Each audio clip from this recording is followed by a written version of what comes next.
back with you all for folks joining us here in beautiful Lago di Varese, and of course all of the fans and supporters online as well. Lago di Varese previously hosted the 2021 European Rowing Championships, and they'll host the second World Cup in 2023. So it's a beautiful venue.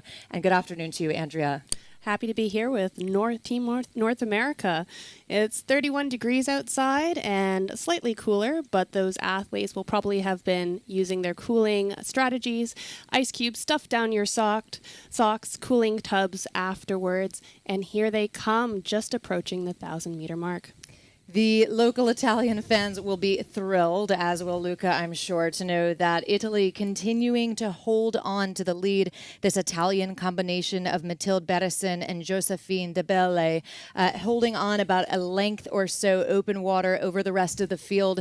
Closest to them, well, that's the crew from the United States at a cool 35 strokes per minute, stroked by Susan Cook of Boston University. She was a gymnast for over 10 years. She ran track and field. Her parents swam at Ithaca College, and her sister swims at Minnesota as well. But it's Italy leading, it's USA running second, and then closest in third, that's New Zealand. And the chase is on for New Zealand. I'm sure as they get towards the finish line, we'll see all of those supporters in the grandstands earlier today. I saw those great supporter shirts that the New Zealand's had on. Great to see that there's so many parents here out to cheer on those athletes, and they'll certainly need it as they fight for every inch down the course. Certainly not over yet, Colleen.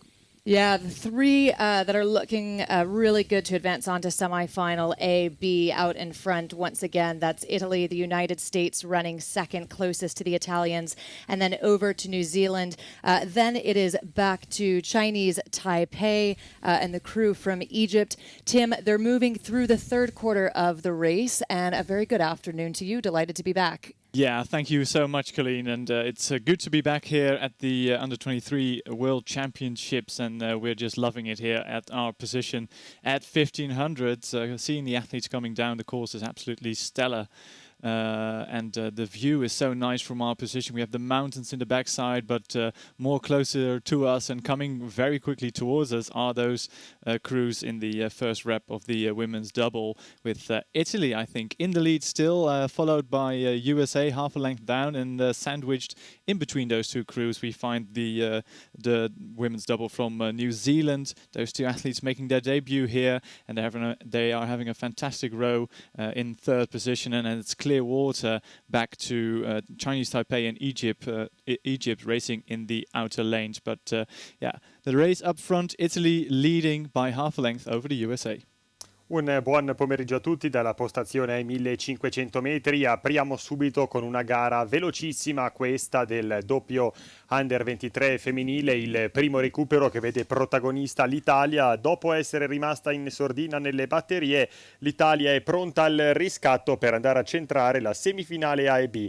Mathilde Beresin e Josephine De Belle, atlete della Canottieri Gavirate, rispettivamente la prima, seconda agli europei nel 4 senza nel 2019 e prima nel 4 di coppia nell'anno 2021, la seconda. 10 titoli italiani nel proprio palmarès. Sono due atleti di grande livello che quest'oggi alla Schiranna di Varese guidano le file di questo recupero, seguite da Stati Uniti d'America e Nuova Zelanda. Purtroppo fuori dai giochi Egitto e Taipei. So all crews past our commentary position, and I think it looks pretty set for the 1, 2, 3. It must be, or it is at this stage, the USA, New Zealand, and the leading crew from Italy, who are about to join Romania, South Africa, Great Britain, Canada, France, and the Netherlands in that AB semi-final, with Chinese Taipei and Egypt going to the C final, Rob. So coming your way, looking good there for Italy. Yeah, it's looking pretty set in stone in terms of those three qualification spots, Tim, isn't it? But I just wonder, maybe the order of the front three of Italy, USA, New Zealand might just change. Maybe not for New Zealand so much, but USA, Italy might have a little battle here heading down towards the last few meters. Quarte ieri, oggi al comando, una storia completamente diversa per le azzurre cresciute agonisticamente alla Canottieri Gavirate, Mathilde Beresin, Josephine De Belle che vanno all'aggancio esplosivo andando a conquistare questo primo recupero di giornata. Well, that lead changed several times in the last few meters, and I think Italy just got their bow ball across in first place. It wasn't by much. USA coming home in second, and then Clearwater back to New Zealand in third. But those three crews, Italy, USA, New Zealand, are through to the AB semi-finals. A little bit of work still to be done by Chinese Taipei and Egypt, but they're having a good workout on the water here, preparing themselves to make it into the sea final.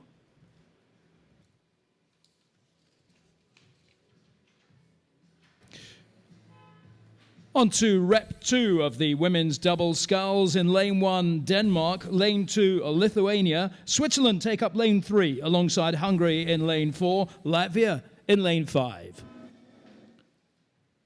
Ci spostiamo ora al secondo recupero del doppio femminile con Danimarca, Lituania, Svizzera, Ungheria e Lettonia stanno approcciando i 1000 metri. Colin, I don't know about you. I'm imagining the Swiss crew will certainly make the top 3, probably lead the rest of them home because they were the quickest, I think I'm right in saying, across the heats from those who didn't progress directly. You're absolutely right, Rob. Yeah, right about that. They were the quickest in the prior round, and they're certainly a crew to keep an eye on in terms of experience. They're leading the field coming towards us where we're positioned at 1,000 meters.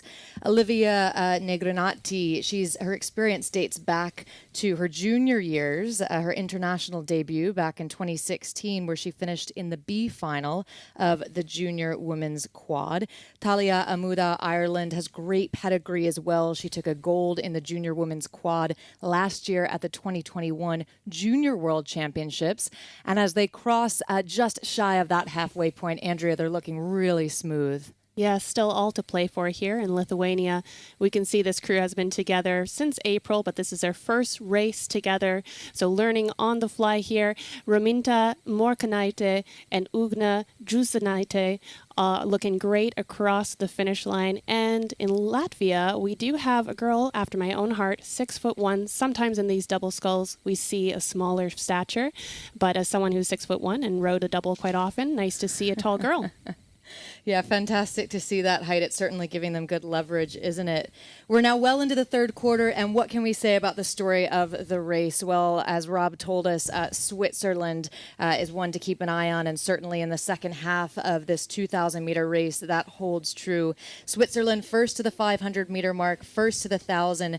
It's now Lithuania running in second place. We know that it's 3 to advance at the 1,000. That third position would go to Hungary. Those are looking like our 3 clear leaders, but Tim, keep an eye on Denmark for us. Yeah, certainly keeping an eye out for that Danish crew of Ida Blomstrand and Ingrid Bo Andersen racing on the far side of the lake, and they're in a race with Hungary, actually racing in lane number 4. We see there Galsko Flora and Kas Natalia Luka. They are almost level with 500 meters to go. As you mentioned, the Swiss double way out in front. I think that pedigree really shows here in this second repechage. They are clear water ahead of Lithuania, but yeah, behind them I think the Danish have made a big move there, which sees them into third position, but I think the Hungarians still can sprint to the line and perhaps even take that last spot to the AB semi-final.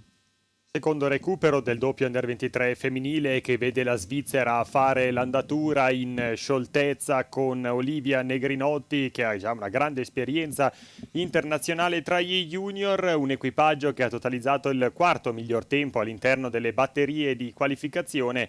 Sui recuperi veramente grande e certa la posizione in testa la Svizzera, seconda la Lituania, poi attenzione perché tra Ungheria e Danimarca è una lotta serratissima per andare alla conquista dell'ultima posizione utile per la semifinale A e B, le altre in finale C. So it's a superior speed here from Denmark in lane number 1 on the far side of the lake, and which sees them moving firmly into third position and even encroaching on that lead of Lithuania, just a couple of meters separating those two crews. But yeah, Switzerland still in the lead. So Rob, you must be hearing some cowbells right about now. Still can't hear them, Tim. We are looking out for them, of course, and listening out for them. We haven't got the guy who had the sound effects of the cowbells with us at the moment, so we're hearing nothing of that at the moment. But interesting to see Denmark pushing through. They've dropped Hungary now, and they've timed that to perfection. But it's Switzerland to lead the way home ahead of Lithuania. Una Svizzera che è stata in grado di dominare per tutto il percorso, 1,41 il primo passaggio, poi 3,27, 5,15 ed ora in chiusura il gran controllo. Stanno viaggiando a 34 colpi al minuto, sono lì davanti sciolte, bella l'azione su Lituania e Danimarca che andranno a contendersi la seconda e terza piazza. Clear water for Switzerland, Omaida Ireland and Notti as they come down to the finish line to seal their place in the AB semi-finals. And then this battle for second and third just goes the way of Lithuania ahead of a very good performance from the Danish crews. So it is those crews, Switzerland, Lithuania and Denmark, who make it through to the AB semi-finals. Hungary and Latvia will contest the C final.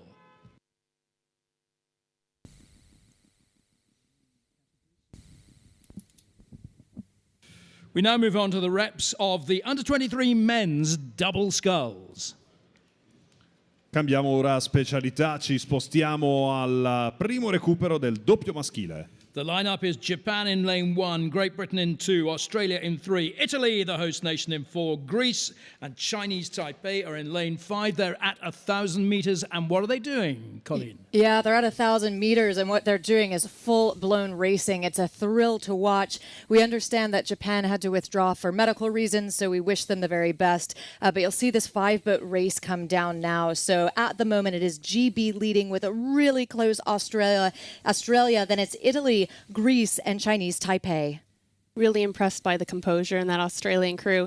Harry and Woody, as they're known. Harry Crouchy from Sydney Rowing Club, Alexander Wood from UTS Rowing Club. And in this uncoxed boat, really the athletes have to communicate. So a couple of shouts as we go across the line. Of course, they would have had a great race plan before then, so they know exactly what they're thinking at that moment. Joseph Adamson of Great Britain in the bow seat, Adam Oliver in this men double sculls. Tim, as they come by 1,500, how's it looking? Great Britain and Italy.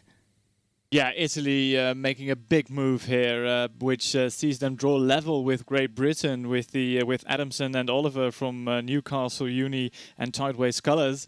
But the boys from GB have some work to do, because I think that Italian double is really flying towards the finish, and you can see the power they're putting out. It's really impressive to see. They take the lead, but it's almost level as they come past our commentary position with the Australians. The meat in the sandwich half a length back. La Gran Bretagna passa alla conduzione di questo recupero numero 1 del doppio maschile, ma vediamo l'Italia con un'ottima azione in acqua. Al passaggio ai 500 metri riesce a mettere la prua davanti alla Gran Bretagna. Tommaso Molinari, atleta portacolori del Cuspavia, già nel 2019 argento agli europei Under 23 nella specialità del 4 pesi leggeri, insieme ad Andrea Licatalosi, atleta della sportiva Murcarolo, secondo agli europei Under 19 nel 4 di coppia anno 2021. Una bellissima azione degli atleti azzurri su Gran Bretagna e Australia per la terza posizione. Adamson and Oliver from Great Britain responding to the Italian charge, sees them draw level once again. The Italians had a little bit of a lead at 400 meters to go, but it's level as they come towards the Red Bull area. Still Australia sandwiched in between in third position, with Greece and Chinese Taipei clear water behind, Rob. Yeah, that sandwich filling keeps changing, doesn't it? It was an Italian filling briefly. It's a British filling as well, but I don't know which way round they are now as they approach the tower. Luca is looking excited because he thinks Italy are going to do this. Vedremo se riuscirà l'Italia il gran colpaccio. Normalmente vi svelo un segreto: i primi 1000 metri e i secondi 1000 metri. E l'Italia nei secondi 1000 metri cerca sempre di sparare una cartuccia. Ma questa è una formazione tutta nuova. Tommaso Molinari, Andrea Licatalosi, due ragazzi spaziali, due ragazzi a dir poco leggeri. Non so nemmeno se raggiungono gli 80 kg di media generale a bordo di questa imbarcazione. Gli azzurri che volano verso il traguardo davanti alla Gran Bretagna, poi l'Australia. The battle on the water is the same as the battle in the finish tower between Great Britain and Italy, and on this occasion, Italy win. Great Britain in second place, Australia in third. They are the three teams who go through to the AB semi-final. The remaining crews go through to the C final.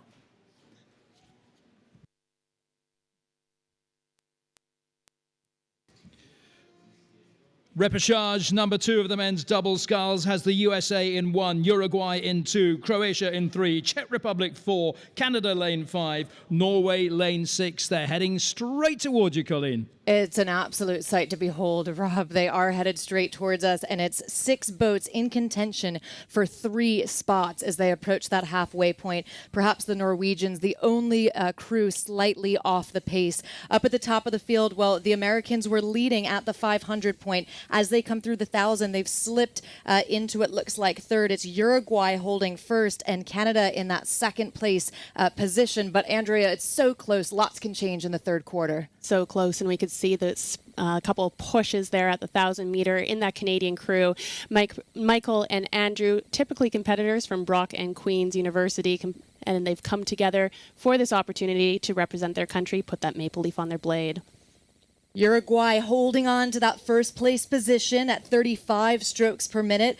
Looking good for the Czech Republic. Canada ever so close with this combination from the United States. Thomas Foltz making his international debut. Tucker Thomas, previously an alpine ski racer. Tim, charging towards you. We'll let you sort it out for us. Yeah, well, there were 4 crews in contention. I think the Croatian double of Ponjancic and Boskovic are dropping out of the leading crews. So it's 4 crews remaining for 3 spots into the AB semi-final. It's very close between Uruguay, the Czech Republic, Canada and the USA. The USA, I think, in the danger zone at this stage, almost a length behind the Canadians.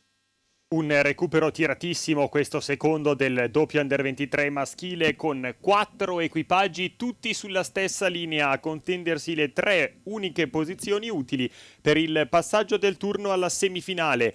Ottima l'azione della Croazia, che in corsia numero 3 prova a rientrare l'equipaggio più giovane in corsa in questo recupero. Bene anche l'Uruguay, che si porta in testa al passaggio ai 1500 metri con gli Stati Uniti e la Repubblica Ceca.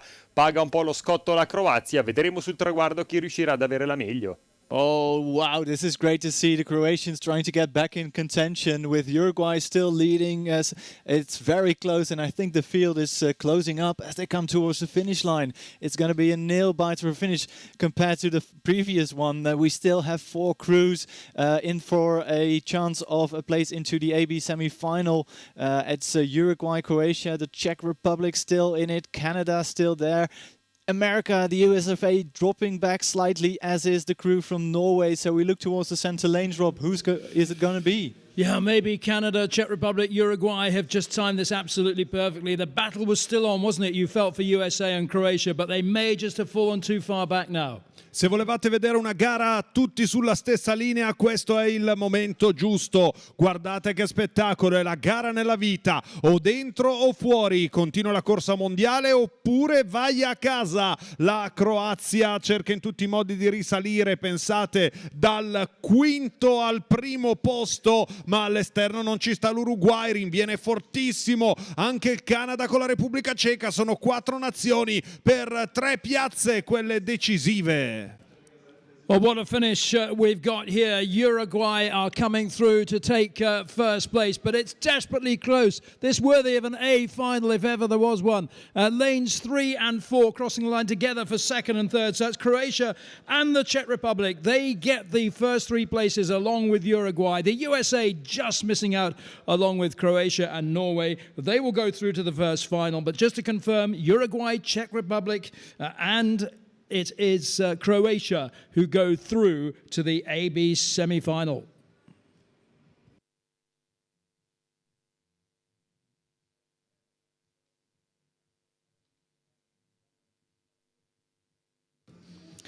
Next, the single repechage for the under-23 women's 4. Ed ora spostiamo i nostri riflettori al 4 senza femminile. The lineup sees Uruguay in lane 1, Romania in 2, Spain lane 3, Australia in lane 4, Denmark in lane 5 and Germany in lane 6. Uruguay con la Romania, la Germania, poi ancora Spagna, Australia e Danimarca, le nazioni a darsi battaglia. All to play for in this race. First two across the line will proceed to the A final, the remainder the B final. The A final already has Poland, France, USA and Great Britain through from the heats. Who will join them? Let's see how they're doing as they head down towards 800 meters. Colleen, you're not far away. Yeah, Rob, it's an exciting one, so I'm feeling the same, and I've been really looking forward to this race because there's just fantastic pedigree across this repechage. Uruguay making their international debut. Loads of experience in the Aussie crew, in the Spanish crew, Romania as well. In fact, the stroke seat from Romania, Alina Maria Balecci, she took third, so she made it onto the podium at the 2021 Under-23 World Rowing Championships in the women's 4. So this is her event. We know the Romanians are fantastic sweep rowers, so not surprising to see their Under-23 boat in one of the contention spots to qualify for that A final. Don't know that they'll quite past the Aussies, though, Andrea. And how exciting for us to be at the 1,000-meter mark. These athletes have worked hard to get to this halfway point. They would have had a good start into their race rhythm. And now, as an athlete, this can be a major check-in. Where are we? How deep do we need to go? All downhill from here, halfway, and we're starting to run out of meters. Exciting as they come through the line. Australians first, Romanians second. Germany holding on to that third place position, so they're in closest contention to take it from Romania. But Romania holding steady, keeping in really good touch with the Aussies. Jacqueline Swick stroking the Aussie shell first in the women's 8. We saw Swick in Lucerne as well at the third World Cup with 3-seat Paige Barr. So they're back. We saw the bow pair at the second World Cup as well. They took 11th in the women's pair. So loads of experience for the Aussies. We know that they've been training, I believe, in Italy. Maybe Luca can tell us more about that a little later on. But Tim, as they come towards you, it's the Aussies while the Romanians make a move. Yeah, the Romanians now drawing level with Australia, but those two crews way out in front. I think they have clear water over the Spanish crew in the one of the center lanes. So it's those two crews striding out, and with just two crews going straight to the A final, it looks very good for Australia and Romania. But it's not over yet. I think they will look to put some more distance into the rest of the crews, because we have a very quick crew from Germany. They're stroked by Katharina Bauer. And they are really moving with the Australians and the Romanians, so they might pose a threat come the finish line. Siamo con l'unico recupero del 4 senza femminile. Vediamo Australia e Romania pronte a completare la griglia di partenza della finalissima di questa specialità. I primi due in finale A, gli altri in finale B. Va quindi a contendersi la posizione di testa la Romania insieme all'Australia, ma sono entrambe utili al passaggio del turno. Prova a rientrare la Germania in corsia numero 6, aumenta il numero dei colpi, ma sono 32 i metri di distanza dall'imbarcazione di testa, quando ormai mancano gli ultimi 400 metri a completamento anche di questo unico recupero del 4 senza femminile. So still some racing left to go. I think 400 meters out from the finish line. And now the big question in the heads of these athletes from Romania and Australia will be, do we go all out all the way to the line, or will we just keep our positions and cruise home and conserve some energy? And that's a difficult question to answer anytime, because I think for the Romanians, they don't really have a good sight of that fast German crew in lane number 6, but the Australians have, so they might see the danger coming. So that's that's a big tactics here in the rep. And Rob, what's it turning out to be? Well, Germany look a little bit adrift here from my viewpoint, but Romania have taken the lead from Australia right now. It does look like it's going to be a Romania-Australia 1-2. È veramente una gara difficile. Romania e Australia sono le nazioni che non vogliono lasciare spazio, e guardate che spettacolo. Se da un lato c'è il tocco italiano, perché la Romania ha un grande capitano, Antonio Colamonici, dall'altro lato c'è l'Australia che sta crescendo benissimo con una formazione interamente societaria, una formazione della stessa società per riuscire a raggiungere questo grande risultato. Romania, stroked by Alina Maria Balecci, come down to take the line, 3/4 of a length ahead of Australia, stroked by Jacqueline Svick. So they have done what they came here to do. Germany just miss out. They're in third place. They and the remaining crews are through to the B final. It's a great result, though, for Romania and Australia. They are through to the A final of the women's 4.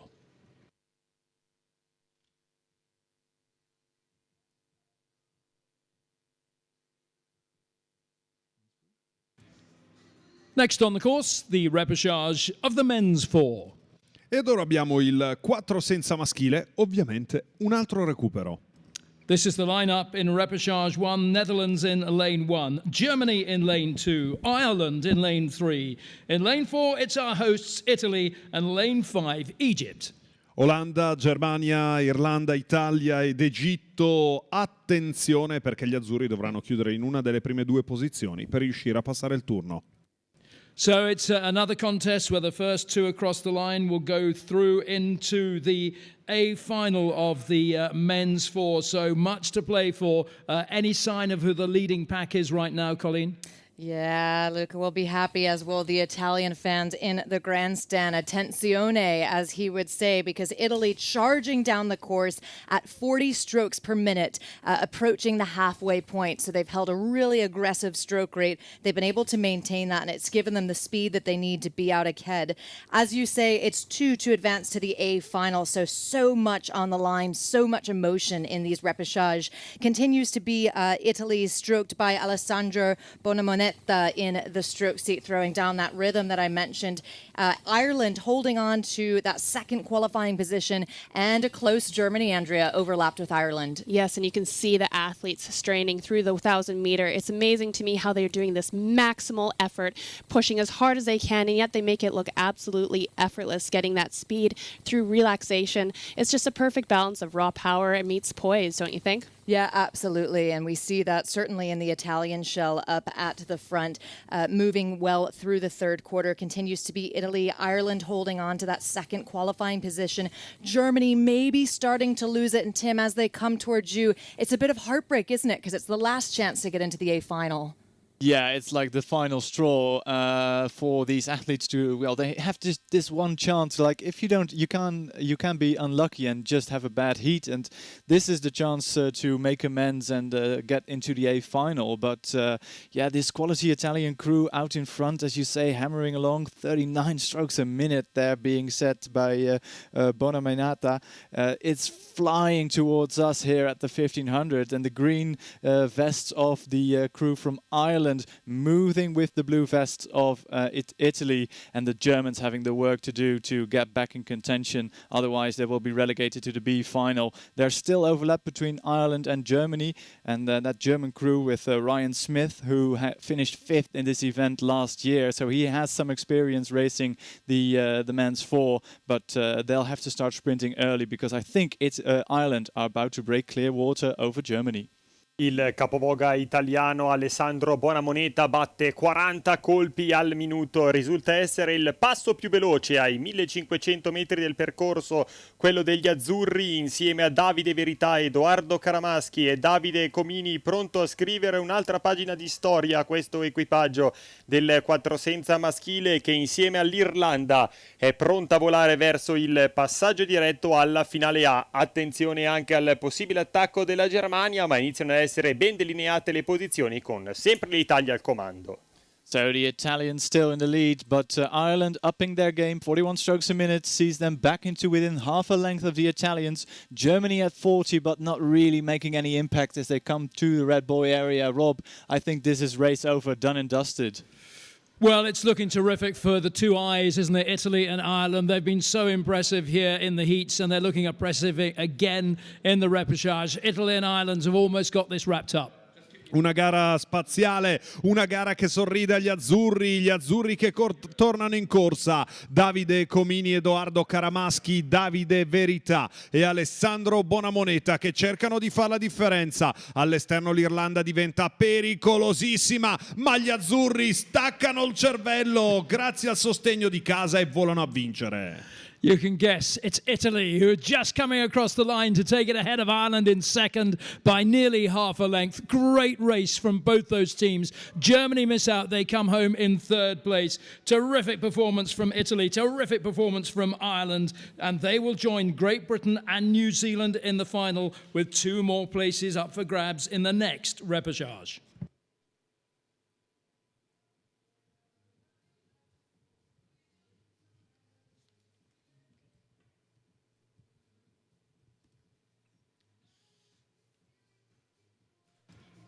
And the lineup for repechage 2 of the men's 4 is this: Norway in lane 1, Australia in 2, Romania 3, Uzbekistan in lane 4, and in lane 5 it's Austria. Secondo recupero, ancora una volta, grande attenzione per le prime 2 posizioni, le uniche valide per il passaggio: Norvegia con Australia, Romania, Uzbekistan ed Austria. So, 2 places left in the A final of the men's 4, and that's almost a straight line at around 900, 950 meters, Colleen. Yes, fantastic sight to see as they come by the 1,000-meter mark. Australia has overhauled the Romanians. Romania led at the 500. Australia has managed to put their bow just ahead. They're moving at identical speeds and stroke rates, and it's an incredible sight as they cross into the second half. Fantastic experience across the board. We saw the Aussies at the 3rd World Cup earlier this season where they finished 10th overall in the men's 4. So, of course, these athletes at that time were racing up an age class. It's paid off. They've been training in Italy, as mentioned. And the Romanians, well, now they're running second, not quite with their bow ahead. But, Andrea, as I say that, they're maybe starting to edge Australia holds. Oh, I can't wait for this finish. This Australian crew, mostly Melbourne, with the exception of 3-seat Torben Ungemacht, who actually has a pedigree of rowing. He is the son of the coach of the men's 4, coxed 4, and his mother is the coach of the junior 4. So hopefully they can hold on to that exciting finish and bring it home through with the cheers of Aussie, Aussie, Aussie. Tim, they're charging through the 3rd quarter, coming towards you. It's 2 to advance to Final A. This battle up at the top of the field between Australia and the crew from Romania, stroked by Alexandru Dancu, moving right with the Aussies. Well, it's pushed back Uzbekistan, Norway, and Austria, hasn't it? Yeah, it's going to be heartbreak for those 3 crews because the speed at the front of the field is so high. There is so much class coming from Australia and Romania. They're a length ahead of the other crews from Uzbekistan, Austria and Norway. And it's just fabulous to watch. High rates of striking all the way down the line. Australia and Romania matching each other for rate and speed. But Romania have their bow ball in front, half a canvas lead at the 1500. And I think the Romanians are really trucking along very nicely. I think they're going to extend their lead. Australia e Romania mettono la quinta marcia, hanno veramente una marcia in più rispetto agli altri equipaggi, hanno totalizzato il 3° e il 4° miglior tempo e potrebbero essere addirittura 2 equipaggi pronti a giocarsi una medaglia, in quanto il divario nei confronti dei primi era veramente risicato nelle prove di qualificazione. Australia e Romania continuano la corsa verso la finale A, le altre imbarcazioni sono leggermente più in difficoltà, con l'Uzbekistan in 3ª posizione, poi Norvegia in 4ª e Austria in 5ª. So the Romanians are just marching home with the experienced bowman Florin Arteni, the Olympian from the Tokyo Olympics, in the bow seat, calling the shots all the way down the line. It's almost 2/3 of a length ahead of Australia, still in second, and I think it's Uzbekistan trying to get back in contention. It's a tall order for Uzbekistan, Tim, though, isn't it? And there's so much quality in that Romanian boat. Australia still sticking with them in second. Un grande attacco, la Romania lì che corre verso il traguardo, ma al secondo posto continua ad essere l'Australia, allenata da Matt Ryan, una vera leggenda del canottaggio mondiale, medaglia d'argento ai Giochi di Pechino. Eccolo là il suo stile e via verso il traguardo. Romania ed Australia per le prime 2 posizioni. Now Australia sensed the threat coming from Uzbekistan, but they've pulled further away. But first across the line, it is that impressive crew from Romania. They are through with Australia to the A final, where they'll join Italy, Ireland, Great Britain and New Zealand. The remaining crews will contest the B final.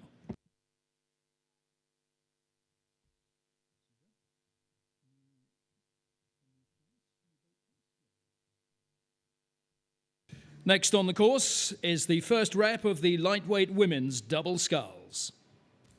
Ed ora ci spostiamo al doppio pesi leggeri femminile. It's Egypt in lane 1, Spain in 2, Switzerland lane 3, Germany lane 4, the USA in lane 5. Egitto, Spagna, Svizzera, Germania e Stati Uniti d'America ai 1000 metri. First two across the line into the A final, the remaining crews through the B final for places 7 and onwards. Great Britain and Poland already through at the first time of asking who will join them from this first rep. Switzerland going well at the moment, I think, Colleen. Yeah, Switzerland looking really solid as they come through. And this Swiss combination, I believe, not quite making their international debut.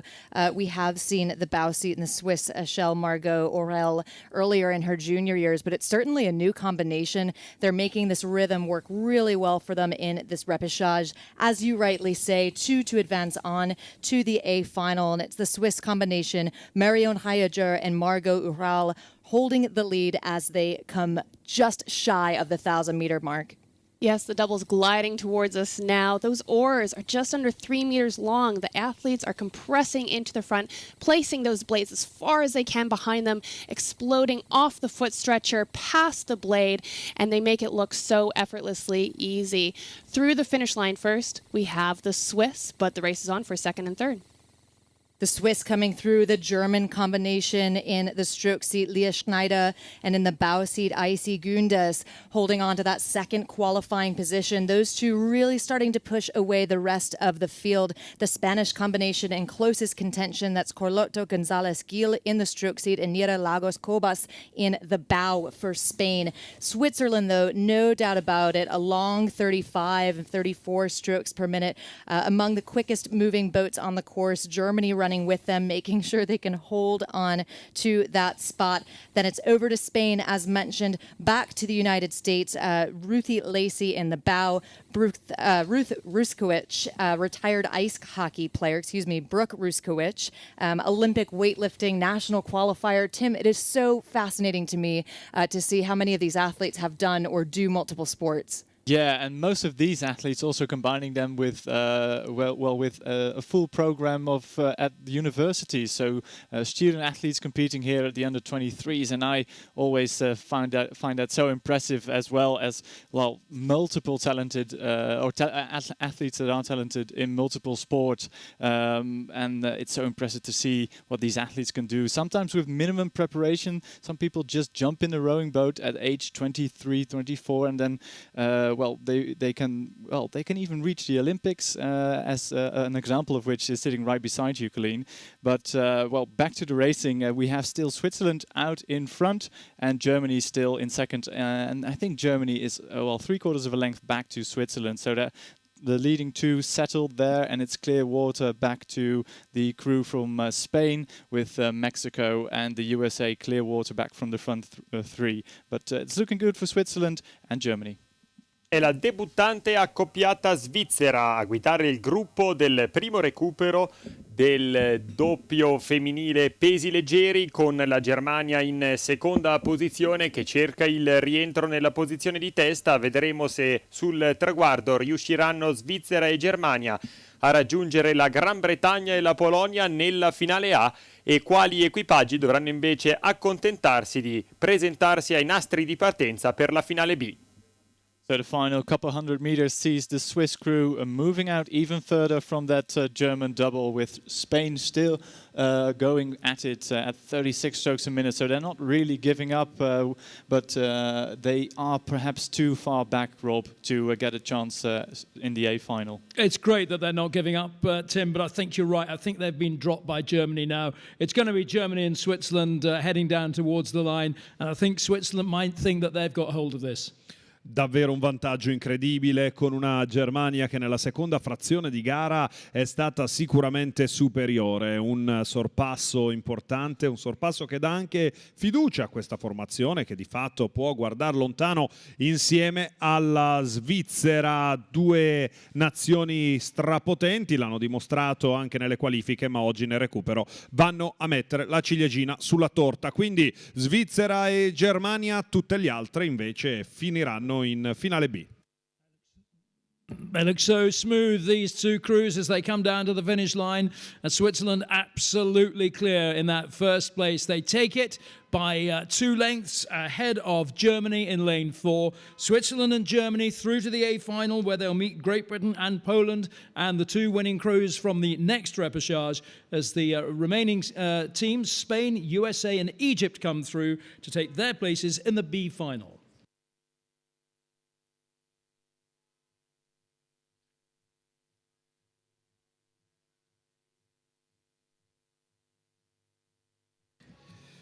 So the lineup in this second repechage sees Hungary in lane 1, Brazil in lane 2, Italy are in the central lane 3, Uzbekistan alongside them in 4, with Zimbabwe in lane 5. Italia, Ungheria, Uzbekistan, Zimbabwe e Brasile sono le nazioni in corsa in questo secondo recupero del doppio leggero femminile, con l'Italia che proprio in questa specialità si è laureata campione olimpico, quindi sicuramente una nazione che deve far paura agli avversari. Colleen, we know from the heats that this is a very fast Italian crew. I guess the question is who's most likely to go through with them? Yeah, it is a fast Italian crew, and certainly that's the question at hand. At the moment, it's looking like Hungary would go through with them. Uzbekistan, though, not going to hear the end of that. They're sticking with the Hungarians. The Italians, though, as you say, perhaps a little bit surprising to see them in the repechage because of their pedigree, as you mentioned.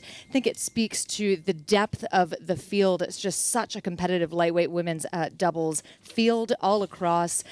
These athletes, well, Elena Sali of Italy in the bow seat took the gold in the under-23 lightweight women's quad last year at the under-23 champs. And the stroke seat, Greta Paravicini, she took the silver in the lightweight women's double. So they're no strangers to sculling. They've teamed up, and Andrea, they're doing it in style. Absolutely, and not to be out of the race. Zimbabwe, as you can see, Dane Rasmus, the bow seat there with her stroke seat, Stacey Dunstan, looking over her shoulders. They went through the 1,000-meter mark, not leaving anything on the water today, and really these athletes do embody the spirit and drive of our sport. Their coaches were telling us it's a 3-hour round trip for them to get to their wet launch Masters Club of Hunyani. The amazing self-motivation that these athletes, they've rode together since their 14 show, and I just can't wait to see how this race turns out for them. So, Tim, we mentioned this morning, but perhaps bears repeating as Andrea talks about Zimbabwe. For folks that are in the grandstand, we certainly encourage you to wear your country colors, club colors, so that folks from the smaller clubs can better connect with their compatriots to build the Varese wall of noise for the finals. Can you see any colors popping from the grandstand? I'll take a look, but I can see a lot of people on the banks, and that's always a good sight to see. So lots of people coming down to Lago di Varese and looking to well, they're perhaps their favorite athletes, perhaps even club members, families here as well. So that's always great to see all mums and dads and granddads and grandmothers on the side. But I think there will definitely be a huge cheer for the Italians now passing our commentary position. Clear water ahead of Hungary in second position. La schierana di Varese si riempie di tifosi pronti a sostenere Elena Sali e Greta Paravicini, impegnate nel doppio Under 23 pesi leggeri femminile. Elena Sali, atleta della canottieri Bissolati, oro ai mondiali nel 4 di coppia pesi leggeri nel 2021, con Greta Paravicini invece oro nel 2 senza agli europei 2021 e argento ai mondiali in doppio pesi leggeri. Insieme a loro l'Ungheria per la seconda posizione. Attenzione al possibile rientro dell'Uzbekistan. So great to see all these crews past our commentary position, all the lightweight women's double sculls racing all the way down the line. It's Italy still ahead, and Hungary look very good to take that final spot into the A final, Rob. Yeah, Hungary have been impressive all the way down the course, haven't they? They took off with Italy in second, Italy in first, and they've held those two positions all the way down the course, looking so strong. Greta Paravicini and Elena Sale for Italy, Dorina Zili and Esther Fervari of Hungary. They'll be 4 very pleased athletes out there. Un'Italia davvero strepitosa, l'ha dimostrato durante tutto il percorso, si scrolla di dosso la qualifica e ingranando come un grande motoscafo dimostra oggi di essere tutta un'altra cosa. Elena Zali, classe 2002, Greta Parravicini, classe 2000, nata il 24 di maggio, una formazione che funziona, una formazione che sta dimostrando di avere ancora più energie e vuole dar fondo all'intero serbatoio. Sarà stata un'indicazione del capo allenatore Benedetto Vitale, sul traguardo una grande vittoria. So Italy come across the line. It's a huge win for them. How impressive have they looked? And Hungary, well, I wonder if they got a little bit shaky as they headed towards the finish line. The challenge was coming from Uzbekistan, Zimbabwe and Brazil, but it is Italy and Hungary who go through to the A final, where they'll meet Switzerland, Germany, Great Britain and Poland for the medals in the lightweight women's double sculls.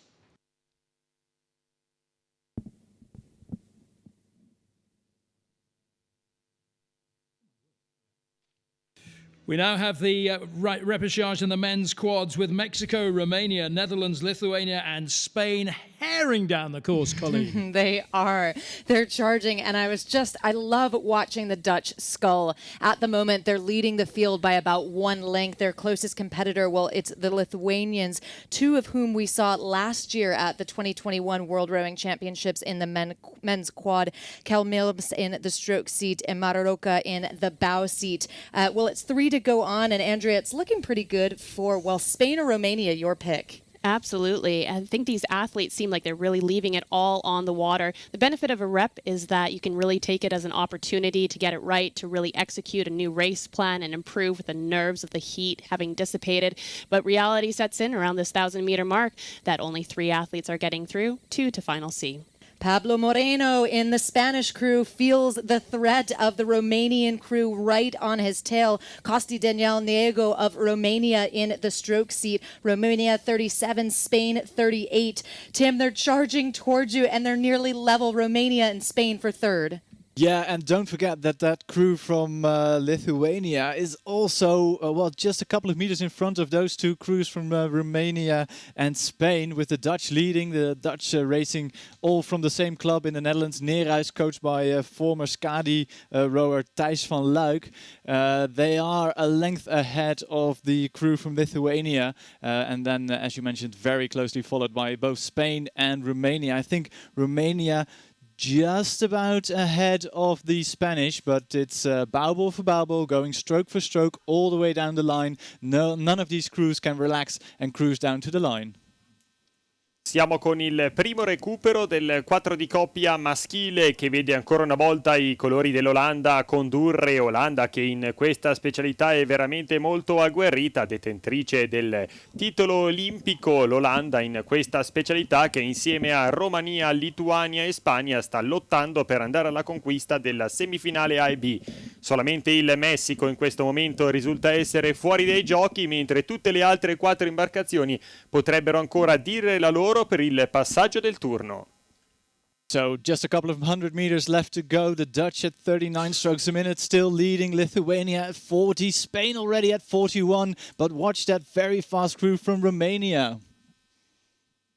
Yeah, interesting stage of the race this, isn't it? Spain not out of it yet in 4th. Romania in 3rd. Lithuania and Netherlands, they're the ones who are in the pole positions for the AB semi-final at the moment. Una grande gara che andrà ovviamente a mettere sotto i riflettori non solo la Romania all'esterno ma anche la Spagna, e attenzione perché con l'Olanda prova ad infilarsi in questo istante anche la Lituania. Una gara apertissima con l'Olanda lì davanti a fare l'andatura, poi la Lituania se dovessi azzardare. It's the Netherlands who are going to take it in first place, but the battle behind them is absolutely fascinating. In second, it's going to be Lithuania, and that third qualification spot goes to Spain in lane 5. What a race for them. Terrific finish from Spain, who overtook the crew that had been dominating them down the lane in Romania. So it's the Netherlands, Lithuania and Spain through to the AB semi-finals. The remaining crews will contest the C final.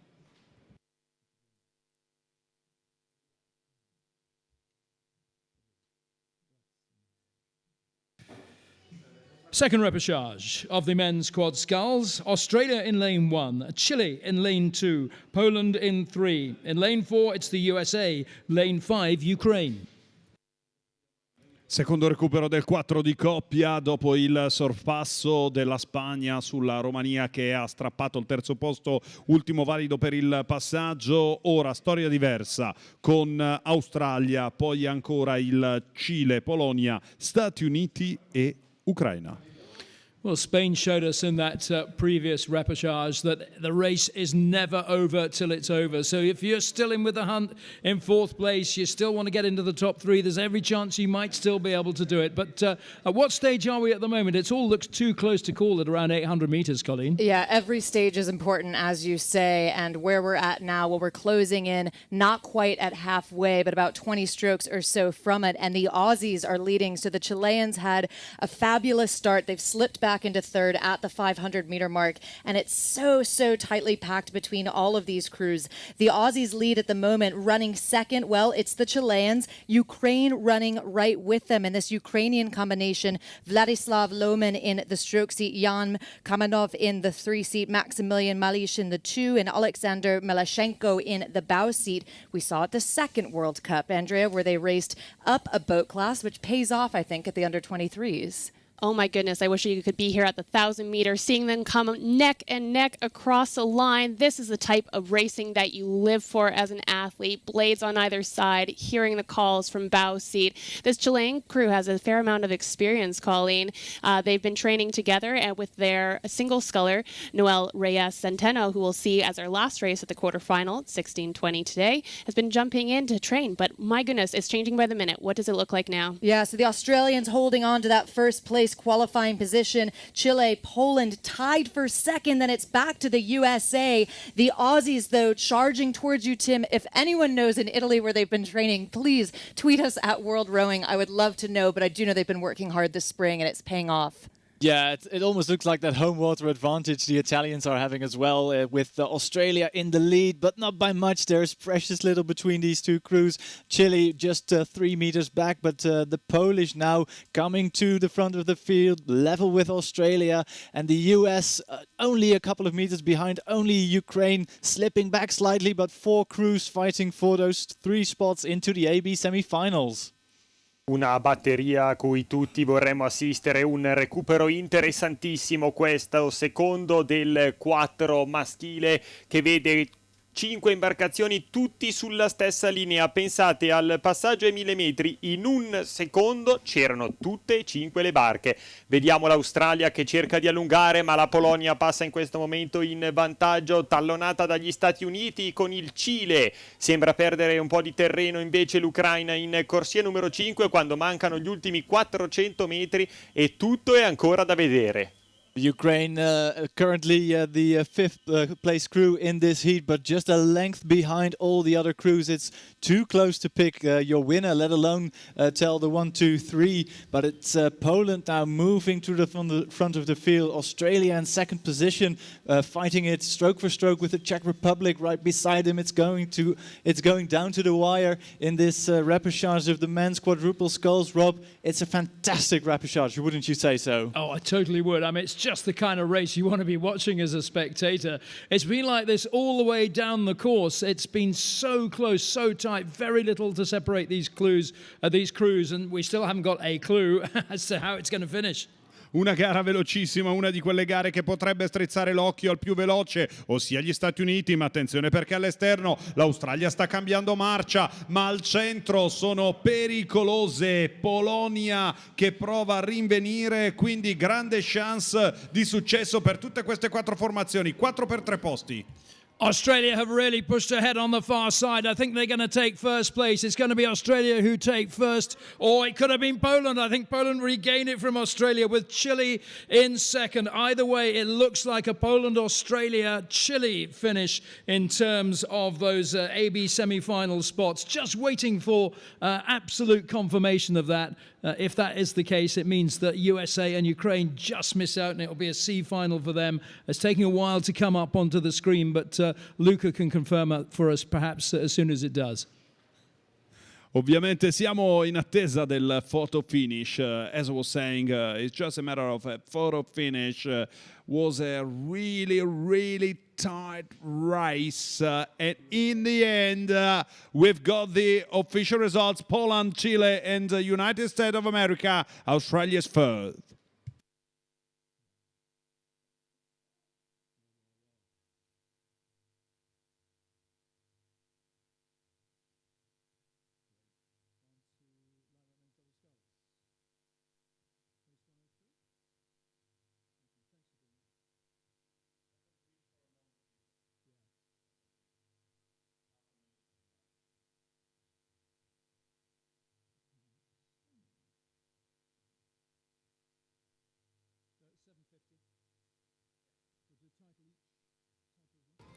Next on the course, if we've all got our breath, it's the lightweight men's double sculls. Riprendendo fiato, ci portiamo in partenza con il primo recupero del doppio leggero maschile. Repechage 1, lane 1, Singapore, lane 2, Germany, lane 3, USA, Ireland in 4, Japan in 5, Estonia in 6. Wow, Colleen, you should have been here. Well, thanks very much, Rob. It's an absolutely exciting racing indeed that's coming towards us. They're mid second quarter, in fact, closing in towards that halfway point. And it's Team Ireland. So Kieran Purdy in the bow seat, Hugh Moore setting the rhythm in the stroke seat in the lightweight men's double sculls. 3 to advance, and so many of these boats in contention. Ireland leads, then it's over to Japan, USA holding on to that third qualifying spot. Germany, their biggest threat. And another inspiring race here. And for these race boat classes that don't have the benefit of a coxswain like the talented Colleen to my left, they're going to have their own race plan. So they've broken that down into, say, 250 meters. They're going to have honed those few words through their training. They'll know exactly what they're thinking about at this 1,000 meter and how they're going to push on as the numbers start ticking down. So repechage, last chance, looking great for Team Ireland, and certainly we know that they are a team of sprinters. So looking like they'll hold on to that position, as we've seen all morning, all afternoon, though. Tim, there's just, you can't predict really anything, can you? Especially in the last 750 as they come towards you.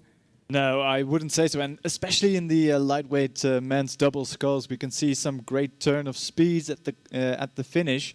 But currently, it's the Irish crew of Purdy and Moore leading, but not by much, because there's a very quick crew from Japan of Aoki and Abe right beside them and moving with them. It's just a couple of meters separating the two front runners, and third is very close to call. I think at this stage it must be the USA, the two twins, Sean and Clay Ribas, currently in third position, but they feel the heat coming from that very quick German double as well to their left. Un'altra gara molto interessante, questo primo recupero del doppio leggero maschile, che vede ancora una volta i colori dell'Irlanda brillare al centro del percorso, tallonato dal Giappone, poi i gemelli degli Stati Uniti che cercano di rientrare. Le prime 3 posizioni sono utili al passaggio del turno alla semifinale. Più arretrata l'imbarcazione di Singapore con l'Estonia nelle corsie più esterne, ma al centro del percorso prova a rinvenire anche la Germania per rientrare sui gemelli degli Stati Uniti per andare alla conquista della semifinale.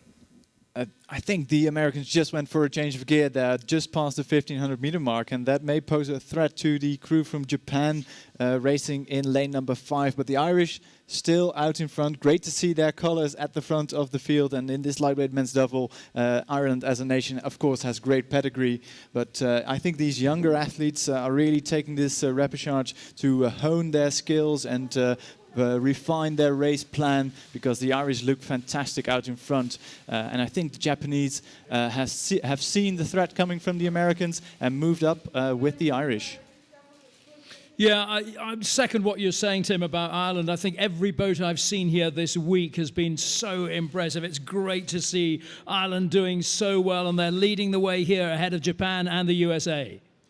Un vantaggio davvero incredibile, un vantaggio che conferma l'eccellente lavoro messo in campo dall'Irlanda, un'Irlanda non solo capace di dominare, ma di dominare con grande stile. Quindi Irlanda, Giappone, Stati Uniti in un'altra gara già scritta, vi ricordo le prime 3 posizioni per l'accesso in semifinale, Irlanda, Giappone, Stati Uniti.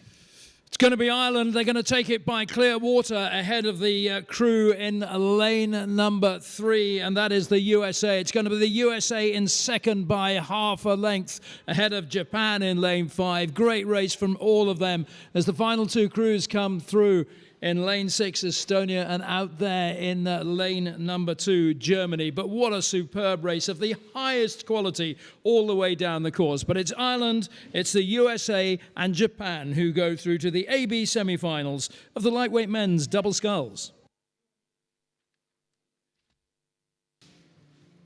In repechage 2 underway, the Philippines are in lane 1, Greece are in lane 2, Brazil are in 3, New Zealand lane 4 and Spain in lane 5. Secondo recupero del doppio leggero maschile, Filippine, Grecia, Brasile, Nuova Zelanda e Spagna. And with 750 metres gone, this also looks like a very, very tight race. Too close to call at this stage. No telling what might happen, but I'd love to know how you see it, Colleen. Yeah, it's a fantastic race developing, isn't it? It's currently Spain leading, and perhaps not super surprising, great pedigree in that shell. Jorge Nab, what we saw him at the Junior World Championship last year where he took gold in the Junior Men's 4. He's paired up with Antonio Diaz Ramos, who we saw last year as well, but in the Czech Republic in Repechage, where he rode in the lightweight men's quad, just off the podium, taking 4th. They're closing in, just coming not quite halfway, but it's looking really, really good at the moment for Spain, and then such a battle behind them for second between Greece, Brazil, New Zealand in closest contention of that qualifying position. Absolutely. And at the top of the hour, their starting horn was accompanied by church bells, but I'm sure the picture-perfect vista is lost on these athletes as they're laser focused. Coming through the line first, we have Spain, followed by Brazil, Greece third, as you can see those athletes pushing down those powerful legs, hanging off the arms and snapping them back to the finish with those powerful strokes. The Philippines out of lane 1, so furthest from the grandstand, approaching that 750-meter mark, currently running in 5th position. Fantastic to see Chris Niveres back. He was in the Olympic Games in 2020, representing his country in the men's single. So he's setting the pace for the Philippines out of lane 1 on the far side. We'll give them a good cheer as they come by. But Tim, approaching you, it is Spain all the way. Yeah, and I'm a bit surprised they are in the lead, Colleen, to be perfectly honest with you. Judging by the heats, the Spanish were one of the slower crews into this second repechage. But I think, well, they might have just front-loaded their race, and, I think, they must have said to the other athletes, we're going out hard and fast, and we'll see if you can join us at the front of the field. Currently, they're still in the lead, but that very fast double from Greece is moving up and decreasing the lead of the Spanish double. And moving with them is the crew from Brazil, also a very quick crew, moving into 3rd, perhaps even 2nd position. I think the Greeks made a move just in front of our commentary position, but then the crew from Brazil moved up as well. But the Spanish still in the lead, 2/3 the length up on Brazil actually for 2nd, and then it's the crew from Greece in 3rd. Una grande tattica, quella dell'equipaggio spagnolo, è rimasto in sordina nelle batterie di qualificazione, ma adesso nel recupero dà il tutto e per tutto con a bordo Jorge Nab, campione del mondo junior nell'anno 2021, Brasile e Grecia per la seconda e la terza posizione, i primi 3 in semifinale A e B, gli altri in finale C. Sono piuttosto delineate le posizioni quando ormai mancano gli ultimi 400 metri anche per concludere questo secondo recupero del doppio pesileggeri maschile. So the Spanish crew maintaining their lead, and it's perfectly level between Greece and Brazil for 2nd and 3rd. But yeah, it's New Zealand actually in 4th position, giving chase to the leading 3 crews. But I think, Rob, it's a big ask, but can they make it? What do you reckon? I think you're never out of it, as we saw with Spain, funnily enough, a couple of races earlier. So New Zealand have got to believe that they can still overhaul Greece or Brazil. Spain, though, as you rightly say, out in front. Una Spagna scoppiettante, una Spagna straordinaria, prima per tutto il percorso ed ora in solitaria verso il traguardo. Ma bisogna stare molto attenti nell'ultima frazione perché si accende la bagarre con Brasile e Grecia che stanno cercando di accorciare e la Grecia nell'ultima frazione è sempre pericolosissima. Quindi Spagna e Grecia per gli ultimi 50 metri. Spain heading down to the line, very closely followed by Greece. Spain take it by half a length ahead of Greece in second place. Brazil hold on to get third. New Zealand just coming through now to take fourth place. But it is Spain, Brazil and Greece who go through to the AB semi-finals. New Zealand and the others for the Philippines will be contesting the C final for positions 13 and onwards.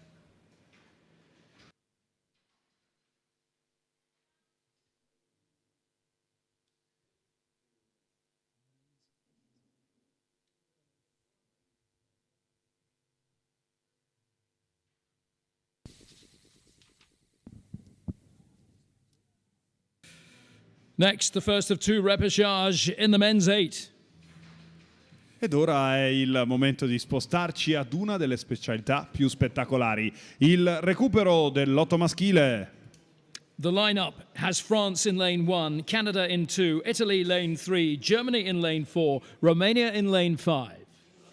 In acqua 1 la Francia, in acqua 2 il Canada, 3 l'Italia, 4 la Germania, 5 la Romania per le prime due posizioni, le uniche che garantiscono l'accesso in finale.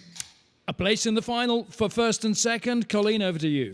Yeah, Rob, we heard these eights before we saw them, that's for sure. In the middle of the second quarter, we could already hear the shouting of the coxswains. It's an absolute spectacle to watch these eights, and it's a delight as they come by halfway. It's Romania holding on to that first place qualifying position at the moment, and then Germany running second. In third, we have France here. Pardon me about that. And France with an absolute boatload of experience here. Olympic spare Armand Pfister with his pair Florian Ludwig, and making his French debut, Serbian Nikola Kolarvik. So just two to advance directly. The Romanians kick it up to 40 strokes per minute. Germany at 38, so they have somewhere to go if they need to. Their biggest threat is France, stroked by Florian Ludwig. They're closing in through the third quarter of the race. Will we see the Germans overhaul the Romanians just for fun, Tim? What do you think? Well, yeah, for fun, I hope to see that. It's the German 8 in that very distinctive green boat. They're actually moving level. I think the Germans had the highest boat speed a couple of moments ago. Now they're equally matched with the very fast and high-rating Romanian crew, still at 40.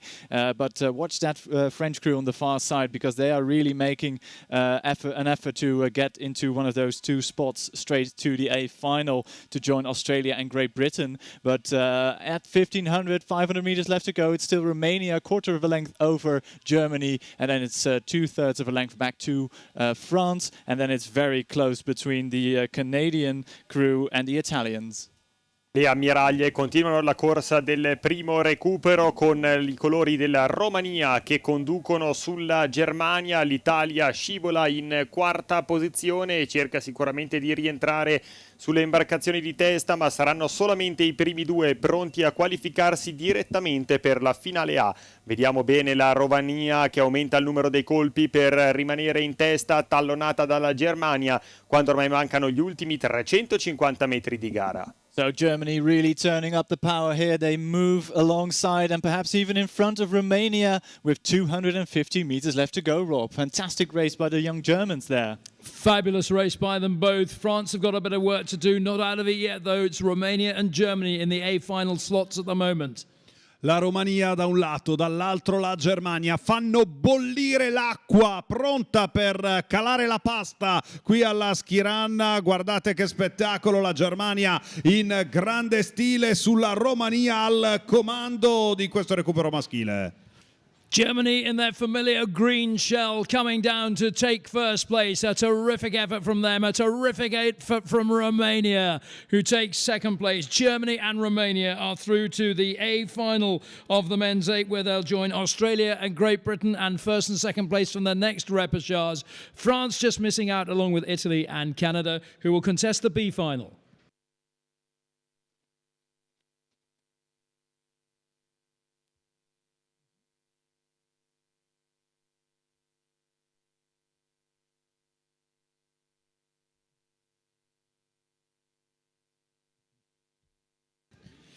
Repechage number 2 of the men's 8. Estonia in lane 1, Poland in 2, USA lane 3, Czech Republic in 4, Ukraine in lane 5.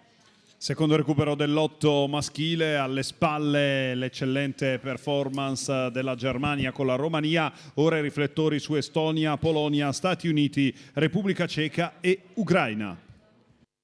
We've seen some real quality in the 8s racing here. Germany and Romania showing the way home in the previous rep. Australia and Great Britain making it through at the first time of asking in the heats. Who will join them from these 5 crews? Colleen, how are they looking? Yeah, the USA is not going to miss out on this final, and they are certainly making that known. They're leading the field at the moment, the quickest moving boat on the course, up at 39 strokes per minute.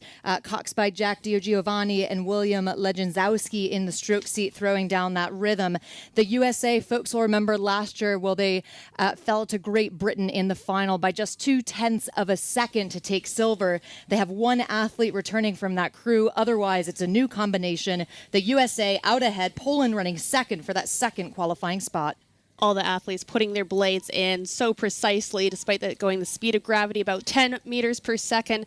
Sound and fury coming through the 1,000 here. All athletes united by emotion. What a spectacle. There's nothing quite like quite like an 8s race, Colleen, is there? Yeah, the United States holding on to a 1-length advantage as they come through the 1,000 over Poland. Poland 1-length advantage over the rest of the field with some overlap from the Czech Republic. The Czech Republic doing everything they can to keep in touch with the Poles. The Czechs at 39 strokes per minute, Poland at 39 strokes per minute. The USA still leading, the Poles moving with the United States. Would take a bit of effort for them to catch them. They're charging towards 750 to go. Jacob Hutchins in the 6th seat. He was in that United States crew, as mentioned last year. So, Tim, as they come towards you, he'll be looking to make sure that this crew gets into the A final with his teammates. Yeah, and so far so good, Colleen. It looks absolutely razor sharp from our position here. The blade work of the American 8 there slicing through the water, and going with them is that crew from Poland, but almost a full length back in second position. And behind the Poles, it's a fantastic scrap for third, fourth and fifth. But it's that crew from the Czech Republic, I think, who is in third position. But they have a lot of work to do. I don't think they are able to catch the very quick Polish 8 there. But the Americans look fabulous here out on the water. A little over 500 meters left to go, and the Americans look in full control of this race. They look long, relaxed, and very powerful as they come past our commentary position. Scivola velocemente sull'acqua l'imbarcazione statunitense, partita in corsia numero 3. Addirittura nelle batterie avevano un tempo migliore dell'Australia, che è già qualificata per la finale A. Sicuramente gli statunitensi vorranno tentare il tutto e per tutto per addirittura salire sul podio, pronti a raggiungere Australia e Gran Bretagna nella finalissima di questo 8 maschile, insieme alla Polonia che si trova in seconda posizione. Attenzione al possibile rientro della Repubblica Ceca. So the American 8 now moving to the red buoy area, just 200 meters left to go. I'd love to hear a shout from the bank to all crews competing, but it's America leading Poland for that first and second position straight into the A final, Rob. Yeah, we knew they were going to be impressive before we even got out here, didn't we? And they are proving their worth, the USA. What a performance for them in first. Poland still in second. Czech Republic with probably too much to do. Stati Uniti d'America, una grande potenza, fuori e dentro l'acqua, sono sicuramente tra le nazioni più rappresentati alla schirana di Varese, ma ora stanno dimostrando di essere una superpotenza, l'unione che fa la forza, i VAT liberati in acqua insieme alla Polonia per andare a chiudere questa pratica con luce sugli avversari. Yeah, they come. Look at that for a stylish finish from the USA. Absolutely so sure-footed. They cross the line a length and a quarter clear of Poland in second place. USA and Poland complete the A final lineup along with Australia, Great Britain, Germany and Romania. The remaining crews have battled proudly and fiercely, and they will contest the B final of the men's 8.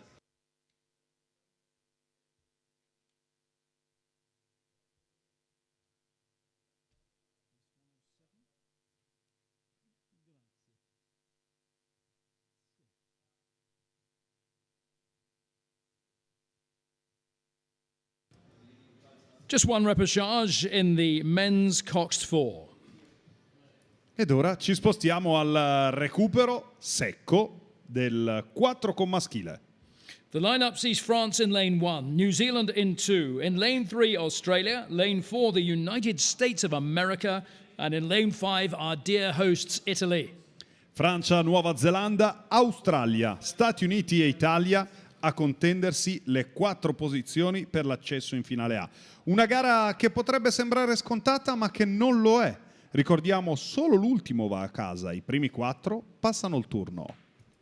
Well, this is a cruel race because there are 5 boats contesting 4 A final slots. 2 places already taken in the heats yesterday by Germany and Great Britain, so 4 crews will go through.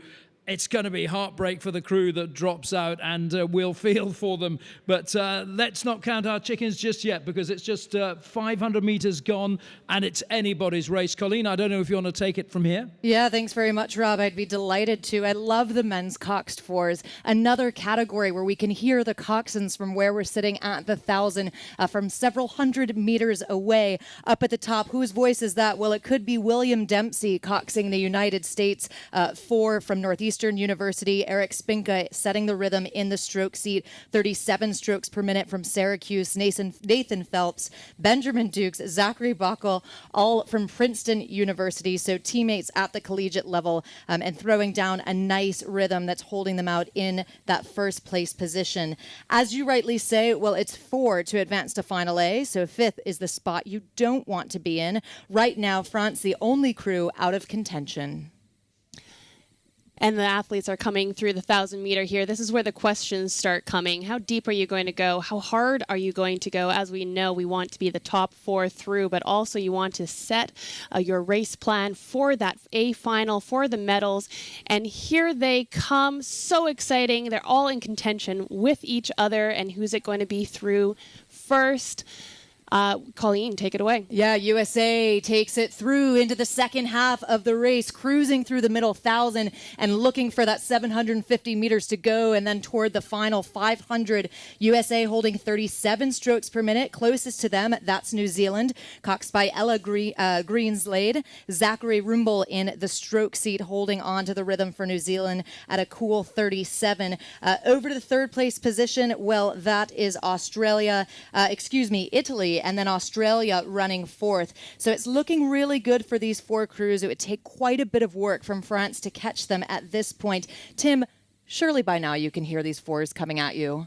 Yeah, we can hear them coming. We can hear the shouting of the coxes in these cox 4s, and they are really moving very quickly towards our commentary position. Just 600 meters left to race, and in the cox 4, well, in my very limited experience racing this boat class, it is so important to get your bow ball in front and then just keep going and keep going. It's very difficult to really accelerate these boats and produce a big sprint finish because you have a cox. It's a slightly heavier boat. It's a bit more difficult to increase that speed. So once you're in front, I wouldn't say you're safe, but you're in a very good position. And the best position at this stage of the race is still for the American for almost, 3/4 of a length, perhaps even a full length ahead of the crew from New Zealand in second position. But look at the Italians now moving with the New Zealanders. I think Italy is in third, with Australia dropping back in 4th position, and it's the crew from France having the work to do, almost clear water back from the crew from Australia. È bello sentire la voce dei timonieri che incitano i propri vogatori in questo 4 con maschile nel suo unico recupero. Solo l'ultima imbarcazione concluderà le sue prove qui nelle acque del lago di Varese nell'edizione 2022 dei campionati mondiali. Sembra proprio essere la Francia che palata dopo palata perde terreno quando a condurre sono i colori degli Stati Uniti d'America, con Nuova Zelanda in seconda posizione, poi l'Italia per la terza e l'Australia in quarta.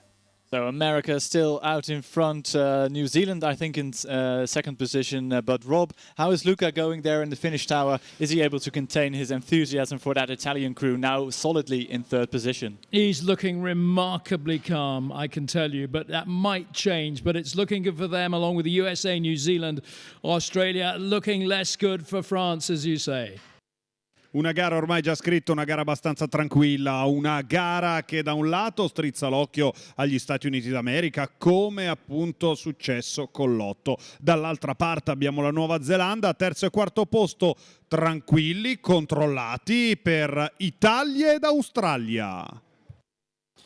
So coming down to the line, it's looking great for the USA. They're coming home in first place, ahead of New Zealand in second. In third, it is Italy here in lane 5. And that all-important fourth slot goes to Australia. And I'm sorry to say, for France, they miss out. It's a cruel, cruel world. It's a cruel race, isn't it?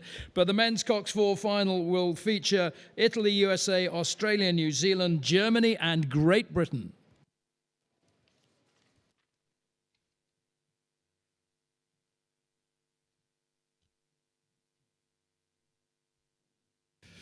On the course now is the repechage of the lightweight, a women's pair.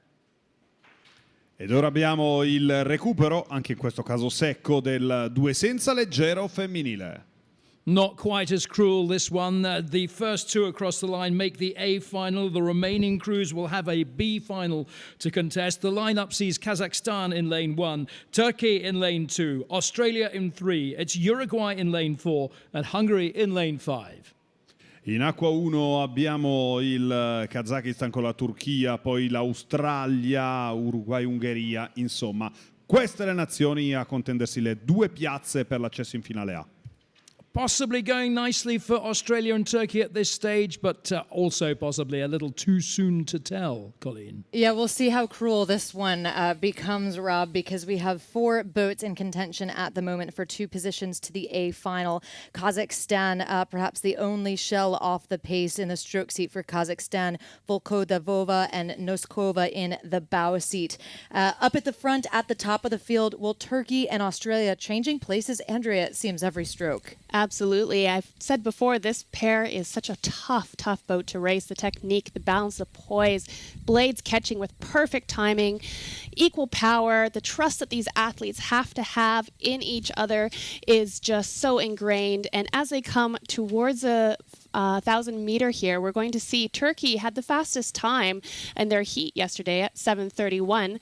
But Colleen, what does it look like as they come across the 1,000-meter? It's a beautiful sight as they come across, that's for sure. And still looking pretty good for Turkey. I think they've been able to push the Aussies back just a little bit. It's 2 to advance to final A. So again, third is the position that you don't want to be in because you would just miss out. And at the moment, running third, it is Uruguay. I think Hungary perhaps out of contention, at least at this point in the race, and then back to Kazakhstan. So the Aussies, the Turkish combination out of lane 2, Ubra Aykanal and Ida Erkan in the stroke seat. Tim will be coming towards you any moment now, and keep an eye on Uruguay.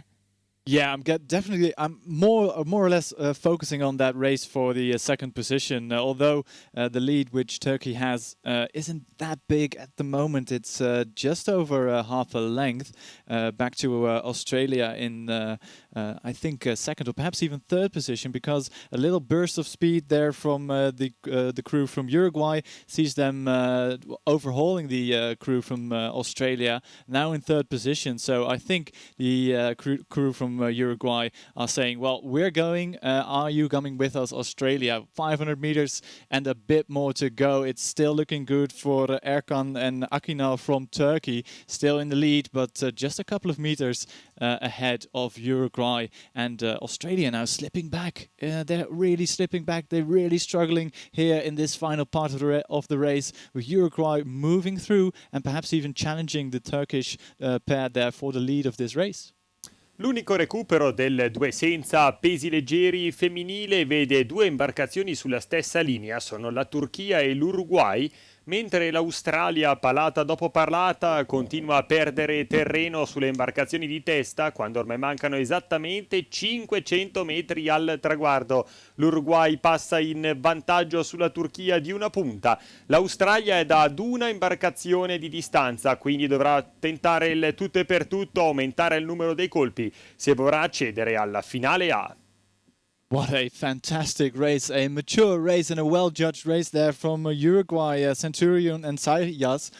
They really move through the fields. They have a fantastic second kilometer here, and with 450 meters to go, they've moved into the lead, overhauling Turkey. Turkey now in second position, still en route to the A final, but that's a major upset. I didn't see that coming with 550 meters to go. I thought the Turkish crew had this in the bag, but well, there you are. You see, you can't predict everything, Rob. But Turkey, seeing the crew from Uruguay moving past them, I think the Turkish have stepped up their game as well. It's the great joy of sport, isn't it, Tim? And what a performance from Uruguay, moving up from third into first in a matter of a couple of 100 meters. And it means that Australia are being dropped now. They may be out of it. It's Uruguay and Turkey in those A final spots. Un Uruguay che non stupisce, o meglio, che non sorprende, perché l'Uruguay lo scorso anno al campionato del mondo fu quarto, quindi la voglia ovviamente è quello di scrollarsi di dosso la medaglia di legno, e lo sta facendo benissimo insieme alla Turchia, che prova comunque a rimanere incollata in quest'ultima frazione del percorso in un sorpasso a non finire nel due senza leggero femminile. That burst of speed, I think, looks like it's taken its toll a little bit on the Uruguayan boat, and Turkey have now retaken the lead. They're going to get through in first place here.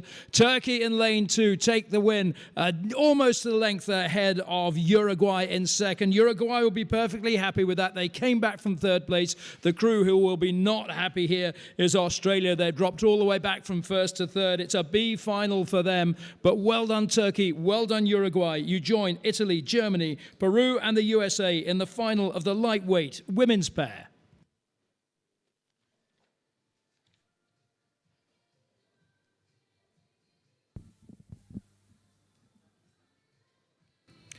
On the water now, it's the repechage of the lightweight men's pair. Rimaniamo sempre tra i leggeri, ci spostiamo al recupero secco del due senza maschile. Mexico in lane 1 with Austria alongside in 2, Hungary in 3, Brazil lane 4, Egypt lane 5. Messico, Austria, Ungheria, Brasile ed Egitto. Thank you, Luca. Over to you, Colleen. Thanks very much. These athletes just coming through that halfway point. Currently in the lead, well, it's the Hungarians, Tamás Sinej and Balint Boros in the bow. We saw them last year at the under-23s. They were in the A final, but not on the podium in the same event that they race in here. So the under-23 lightweight men's pair, they'll be looking to improve upon that result. In closest contention to them, well, that's Brazil. So Brazil probably clear water back by this point. It's looking really good for the Hungarians, who have led from the start. Brazil continually running second. That's Felipe Luis Ferreira in the stroke seat and Iago Rodriguez Costa in the bow seat. So fantastic racing in this repechage. And Andrea, looking good for Hungary and Brazil. Absolutely. With the breeze lightly rippling across the surface of the water, it sounds like our grandstand has some great finishes, some upsets. And if you have, please share those with the athletes' families who are not able to be here by tagging us at World Rowing and share that excitement with the world. Tim, approaching 500 meters to go and looking like we have two clear leaders. Yeah, it's definitely the race of Hungary and Brazil. They've opened up clear water back to the crew from Egypt, Austria and Mexico. Well, I think these crews are already enjoying these conditions, even though they are racing hard. I think the crew from Hungary still stepping it up at 38 strokes a minute. Looks really nice and dynamic. They have almost a full-length lead over Brazil in second position, who are also at 38 strokes a minute. So the leading two crews, although they are relatively safe for a spot in the A final, still going for it every single stroke of the way. It's clear water back from Brazil to third positioned crew from Egypt, and Mexico and Austria, they're having a fantastic tussle there for fourth and fifth. Unico recupero del due senza pesi leggeri maschile che vede l'Ungheria fare l'andatura tallonato dal Brasile ma ben delineate rispetto alle altre nazioni in gara con Messico, Austria ed Egitto che perdono terreno palata dopo palata mentre l'Ungheria e il Brasile allungano sempre di più. Ungheria e Brasile che sono pronti ad andare in finale A insieme a Cile, Moldavia, Italia e Stati Uniti d'America. So just to repeat what my Italian co-commentator was just saying, it looks good for Brazil and Hungary to join Italy, the United States, Chile and Moldova for a place in the A final. But Rob, coming towards you, I think Hungary is just easing off slightly, wouldn't you say so? I can't really see actually from our viewpoint. We just need them to come past a pillar which holds up the finish tower here, so we won't move that. But as they come round the corner, that could well be the case, Tim. Con l'Ungheria lì davanti al Brasile, poi l'Egitto, ricordiamo solo le prime due posizioni per il passaggio del turno. Sicuramente una gara completamente diversa rispetto a quella di ieri per l'Ungheria che sta dimostrando di potersi giocare ottime chance. Ieri fuori con il miglior tempo tra gli esclusi ed oggi prima piazza, quindi in scioltezza verso il traguardo. Ungheria e Brasile per le prime due posizioni. I can now confirm, Tim, I think they have eased up, but it won't matter a jot because they're about to cross the line in first place, and they do so barely stroking now. Take it by a length and a half ahead of Brazil. Sorry, Brazil and Hungary are through, and they join Italy, USA, Chile, and Moldova.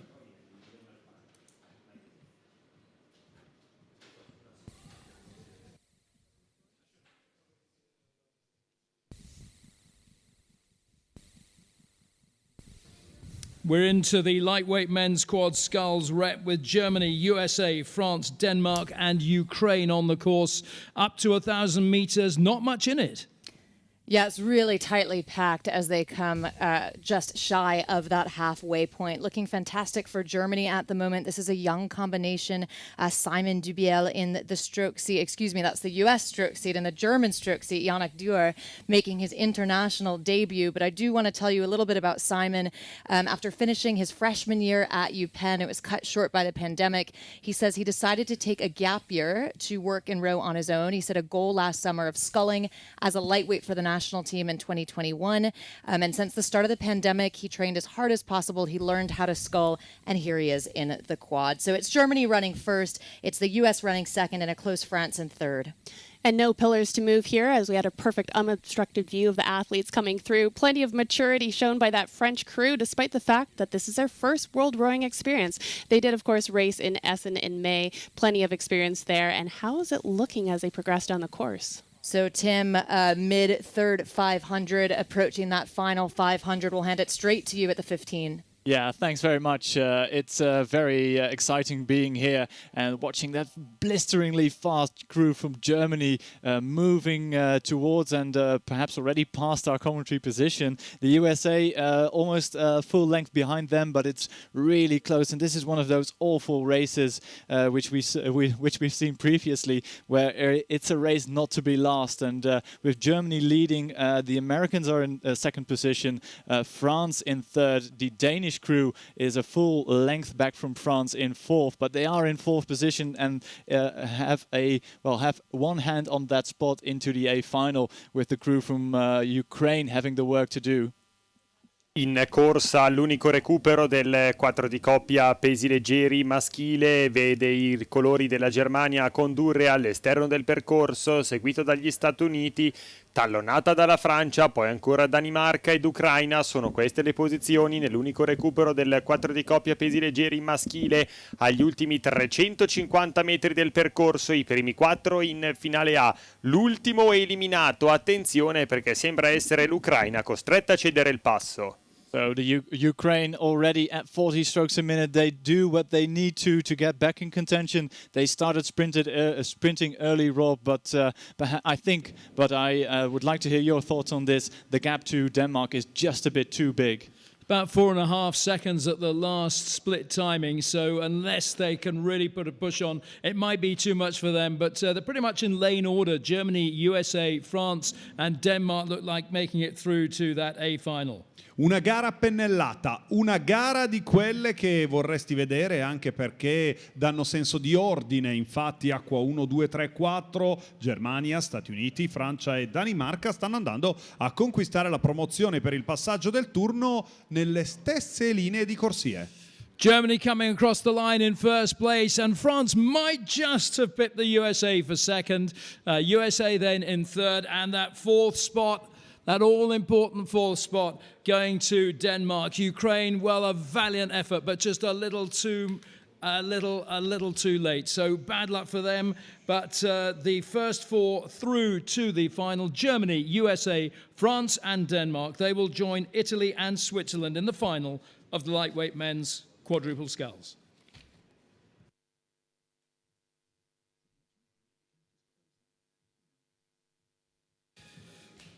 We now have the rep of the women's quad sculls with New Zealand in lane 1, Poland in lane 2, USA in 3, Romania in 4, Germany in 5, Czech Republic lane 6. Un altro recupero tutto da vivere, il 4 di coppia femminile, Nuova Zelanda, Polonia, Stati Uniti con Romania, Germania e Repubblica Ceca.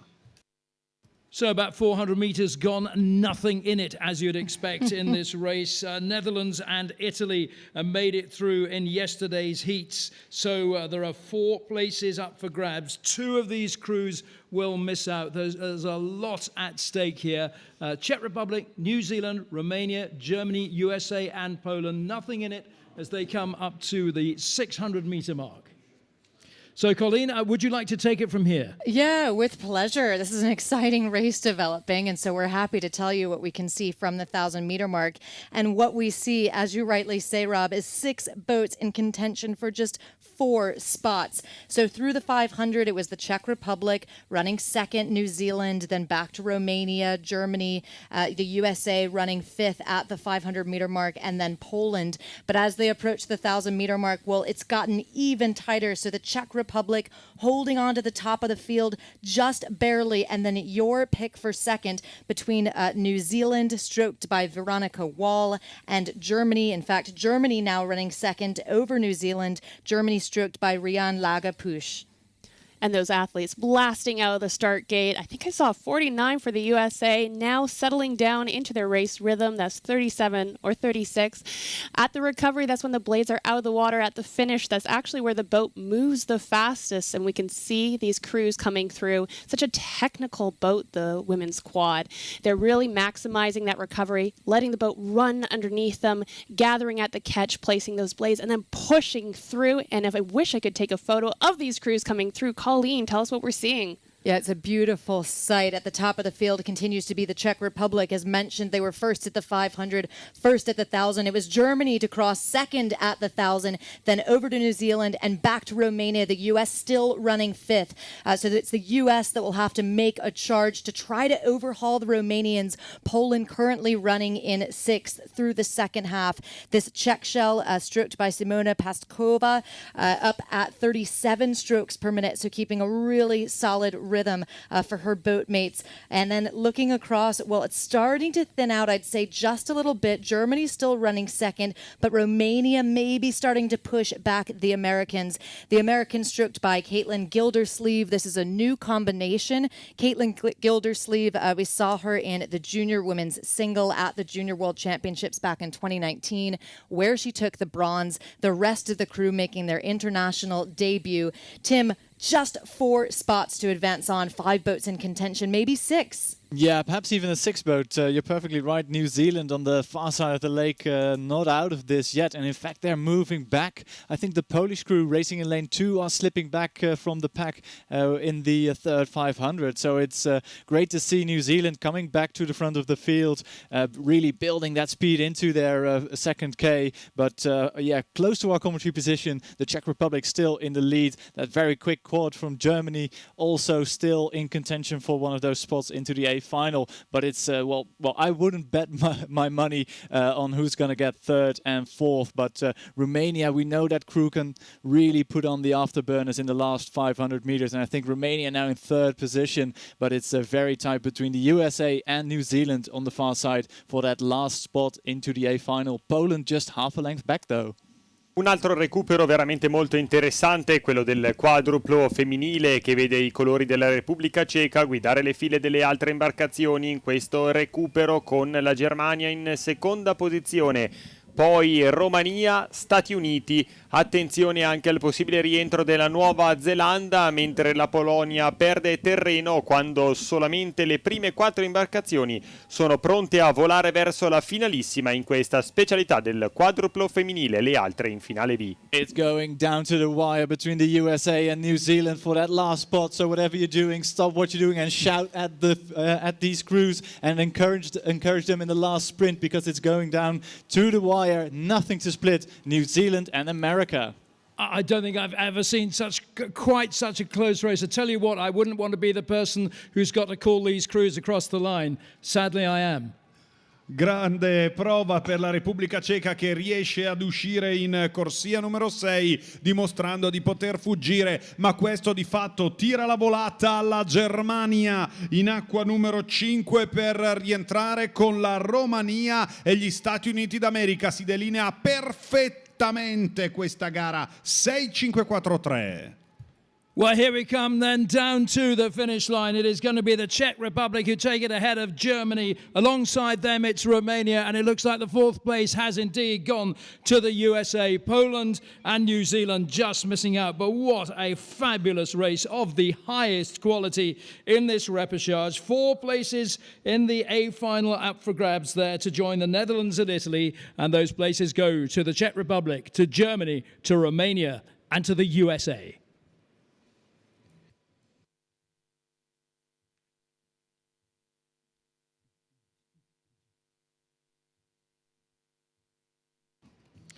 The first of 2 repechage in the women's pair. Il primo dei 2 recuperi del 2 senza femminile. First 2 across the line in this race will make it through to the A final. Remaining crews through to the B final, and it's being contested by France in lane 1, Italy alongside them in lane 2, Germany in lane 3, the USA taking up lane 4 alongside Egypt in lane 5. In acqua 1 la Francia, in acqua 2 l'Italia che punta tutto su Clara Massari e Giorgia Borriello, poi Germania, Stati Uniti ed Egitto. So Greece and Canada qualifying directly from the heats yesterday. So who of Germany, Italy and France, I think at the moment will join them? USA hot on their tails too, Colleen. Yeah, the USA certainly keeping in touch with our 2 leaders, which, as you rightly say, it's Germany and Italy. Certainly France not to be left out. In fact, France running 3rd at the moment, the USA running 4th, and then it's back to Egypt. Perhaps not surprising to see this German combination out ahead. Yes, they are in the repechage, and they would have preferred to qualify directly, but we did see these 2 athletes, Luisa Strada in the stroke seat, Katarina Klashenko in the bow seat earlier this season in Poznan, where they raced at the senior level. Just off the podium was their finish in the women's 8. So they're in the repechage, holding the field quite comfortably with about 1 length lead over Italy running 2nd. And in these smaller boats, as a field progresses, we can see quite a lot of countries prioritizing their smaller boats. So expect a great finish, as we have seen for the entirety of the afternoon and, in fact, the entire week. And as we see Egypt making their way towards the 1,000-meter mark, we have to recognize that as the crews start to narrow down to that medal contention, that the athletes who get to put on these amazing unisuits, Colleen, I remember putting on my national team unisuit, the absolute pride I felt in being able to wear my country's flag, and Egypt coming through, we certainly are proud of them, how far these athletes have come. Egypt moving into the second half of the race, now well into the 3rd quarter. Up at the top continues to be Germany. Italy, Tim, holding on to that 2nd qualifying position. I think in their home country they won't let it go. No, I don't think so either, Colleen. I think the Italian combination of Clara Massaria and Giorgia Borriello won't give this away, but there's a very quick German pair as well. They have led for most of this race, and I think they are moving away slightly from that pair from Italy. France trying to keep contact with the leading two crews, but I think that's a big ask to get back on terms and back into a spot into the A final. So Germany and Italy looking good at this stage, and also on the far side of the lake we can see the crew from France also trying to get back in contention for one of those two places. Primo recupero del due senza femminile che vede protagonista la Germania che allunga sempre di più e al passaggio ai 1500 metri del percorso tiene la testa all'Italia che è in seconda posizione, l'accoppiata formata da Clara Massaria e Giorgia Borriello, entrambe atlete provenienti dalla regione toscana, una in forza alla Canottieri Arno, l'altra alla società Canottieri Cavallini. Clara Massaria oro in 4 con ai mondiali sia nell'anno 2018 che nell'anno 2019. Giorgia Borriello quarta ai mondiali Under 19 2021 nella specialità dell'otto, pronte al riscatto in questa specialità insieme alla Germania, pronte a volare nella finale A con Grecia e Canada già qualificate. So it's Germany still in the lead, and I think they have kept the Italians at bay with 500 meters to go already gone. I think just 350 meters still left to race. It's Germany over Italy by about 11 meters, but we saw the American pair there of Lee and Holderness powering past our commentary position. So I'm really curious, Rob, will they be able to take that second spot out of the hands of the Italians? It's a difficult one, isn't it, for the USA? I think it's a tall order for them, and Italy, if they have their way, will want to take it from Germany for sure. Vedremo ovviamente cosa succederà sul traguardo, questo ci permetterà di andare a seguire fino in fondo questa grande volata tra Germania e Italia. La Germania da un lato continua a dimostrare di avere ottime chance, ma l'Italia resta incollata, quindi Italia e Germania per mettere le ali a questo campionato del mondo. Here they come then, the closing stages. Remember, it's just the first two across the line who make it into that A final. Lane 3, Germany looking strong. Italy seem to have just dropped back a little bit, but still in contention. The threat is still there from lane 4, USA. It's going to be too late for the USA. It is Germany who take first place by a length and 3/4 ahead of Italy in second, who take it by a length from the USA. There was very little in it there. Italy will be so relieved to have got through that. Germany and Italy through to the A final to join Greece and Canada. The remaining crews will contest the B final.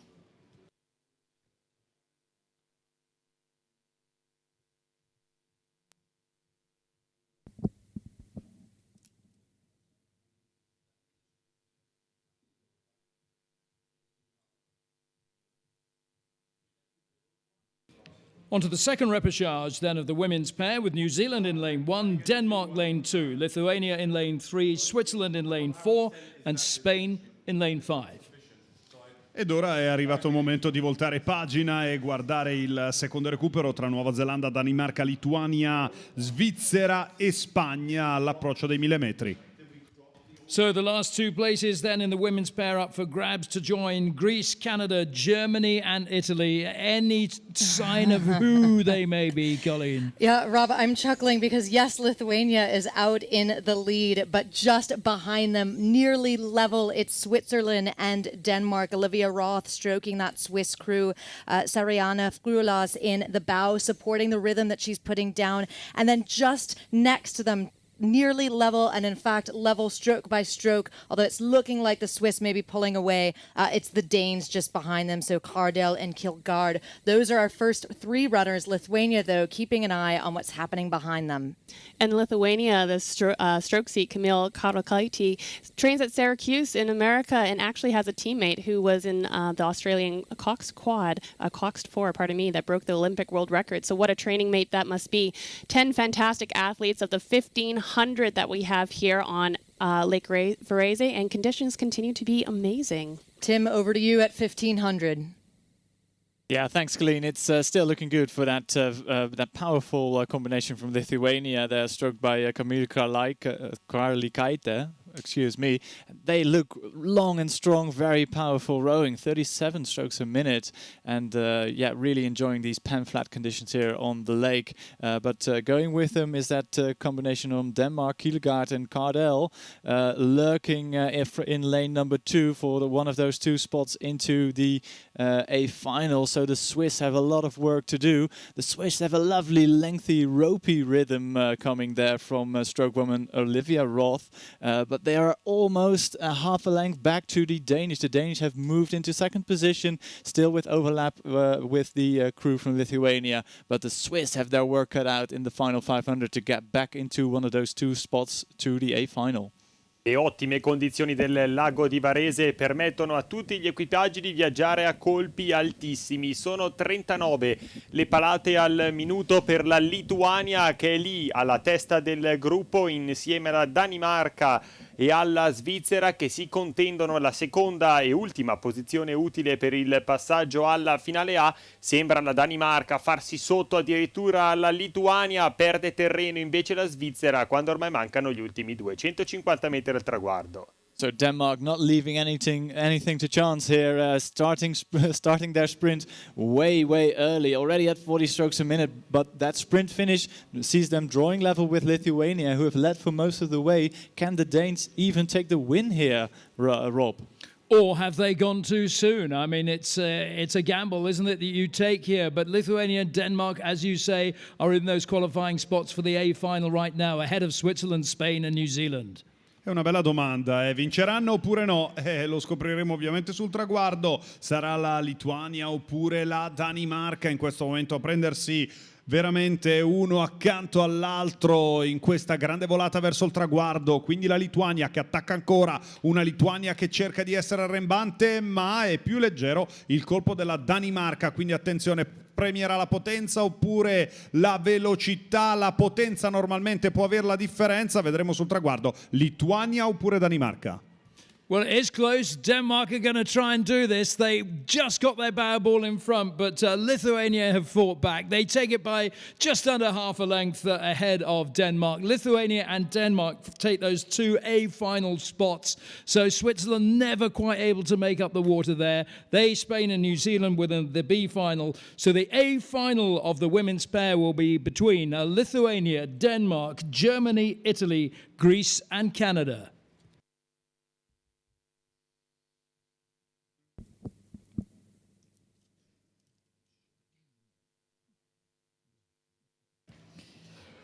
Already well down the course here is the first repechage of the men's pair, with Germany, USA, France, Bulgaria and Austria fighting for places in the semi-finals, Colleen. Yeah, that's right. Fighting for places in the semifinals, and it's just 3 that will go on there. It's a good day for Germany. They've been having a great performance across the board in the afternoon repechage. And currently, Leon Bratz in the stroke seat, Johannes Matsander in the bow seat, making the best of this rep as they cross into halfway. Looking at second and third, well, it's tightly packed, but looking good for France. And then back to the USA running third, this combination, Floyd Benedictor in the stroke seat, Nicholas Taylor, Princeton University teammates, both at the collegiate level and at the international level, coached by the famous Princeton coach Greg Hughes. He'll be pleased to see them in a qualifying position, but they'll need to hold it. Not hard to imagine the pain that these athletes are going through. It's going to be a long race in these small boats, legs burning, vision focused, deep breath, chest up. It's going to take a full 2K, Colleen. It will, Tim. They're coming through 750. How's it looking for those 3 qualifying spots from where you're at? Oh, it's looking good there for Germany, the USA and France racing on the far side of the course, with the work to do for Bulgaria and Austria. I think Austria already out of it. They couldn't keep pace with the rest of the crews, but Bulgaria isn't too far behind, and they're still in with a chance of overhauling France, for example. France almost level with the USA, actually, so perhaps not France, perhaps the USA could fall victim to a late charge from the Bulgarians.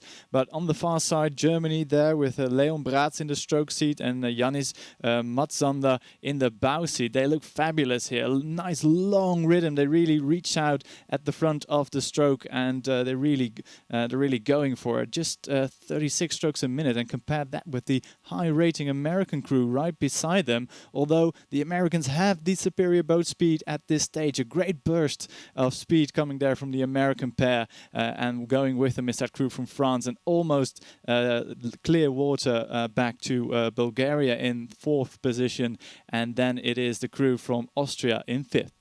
Continua la corsa degli equipaggi impegnati nella specialità del due senza maschile. Germania, Austria e Francia sono veramente vicinissime nel giro di 7-8 metri tutte e tre le imbarcazioni, pronte a contendersi la vittoria in questo recupero.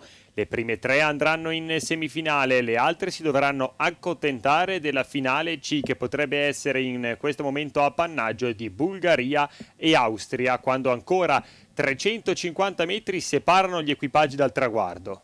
A very brave move there from the American combination of Taylor and Benedict to go up to 41 strokes a minute for the last 500 meters. I can see a reaction coming there from the Germans, not really up at 40 but 38 strokes a minute.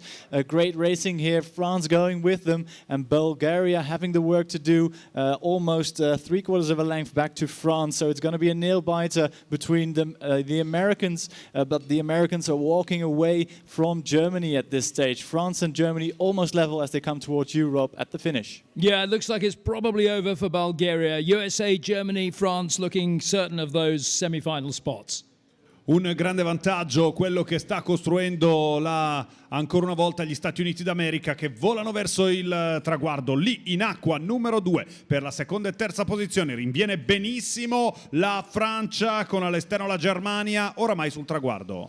It's the USA who are going to take it at first place by a length ahead of either France or Germany in lanes 3 and 1. But the important thing is that both Germany and France will be joining the USA in the AB semi-final. It was a really good push from the French as they came down to the finish line there. And they did, in fact, take second place by the narrowest of margins. So USA, France and Germany in that order through to the AB semi-finals. The remaining crews will be contesting the C final.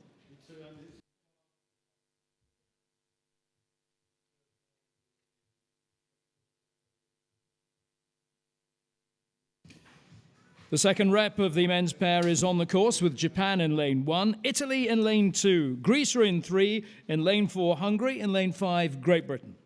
Abbiamo il secondo recupero del due senza maschile, Giappone-Italia con Grecia-Ungheria e Gran Bretagna. Gli azzurri ci ritentano con Simone Mantegazza e Simone Fasoli.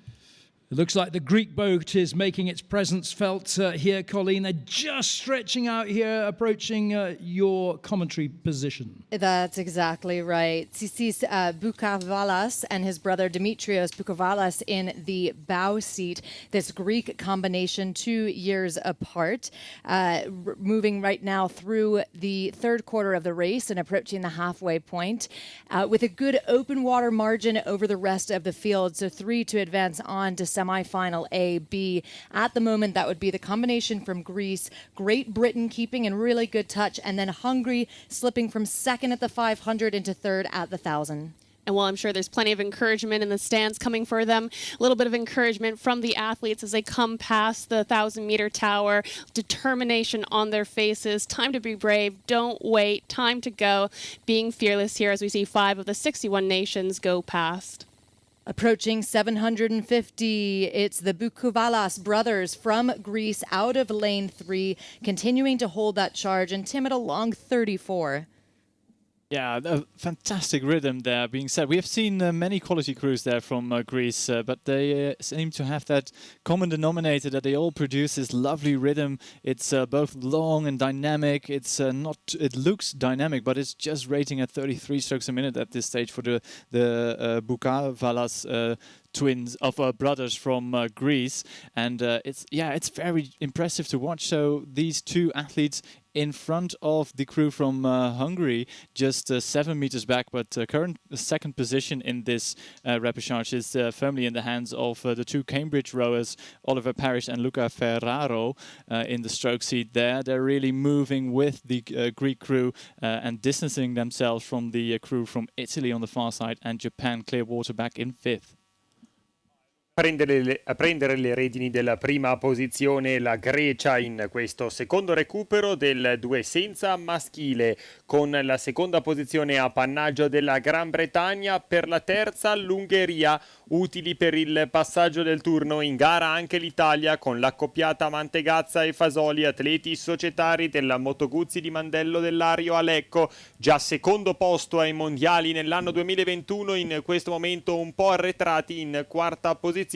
Se vogliono passare devono dare il tutto e per tutto in questo momento, perché 400 metri solamente li separa dal traguardo quando continua la corsa della Grecia e la Gran Bretagna in seconda posizione, poi l'Ungheria. So I have to correct myself there, just real quick. It was Italy in fourth and Japan in fifth position. But the race out in front is developing between Greece and Great Britain, with the Great Britain crew. Well, they looked to me like they were trying to move through at 1500, but I think the Greeks are keeping them very effectively at about half a length distant behind them. Been very dominant, the Greeks, ever since this race got underway, nearly 2,000 metres ago. So Greece from Great Britain and then Hungary, meaning Italy have dropped out of the qualification spots along with Japan if they're to get into the AB semi-finals of the men's pair. Un vantaggio importante, un vantaggio costruito con cuore, grinta, passione. All'esterno sono i colori della Grecia, ma qui in acqua 5 a far da schiacciasassi arriva la Gran Bretagna, che prova ad accorciare il gap sulla formazione della Grecia, che lì al centro continua a fare l'andatura. Quindi Grecia e Gran Bretagna per le prime due posizioni, poi l'Italia quarta, quindi fuori dai giochi. Greece have dominated this race from start to finish. They're heading down just the last few strokes to take them across the finish line. They take it by a length ahead of Great Britain. A terrific race from the British crew there. And coming through to take the final qualification spot is Hungary in lane 4. So it's Greece, Great Britain and Hungary who are through to the AB semi-finals of the men's pair. The remaining crews, that's Japan and our hosts Italy, will be in the C final. That's to determine positions from 13 onwards in that boat category.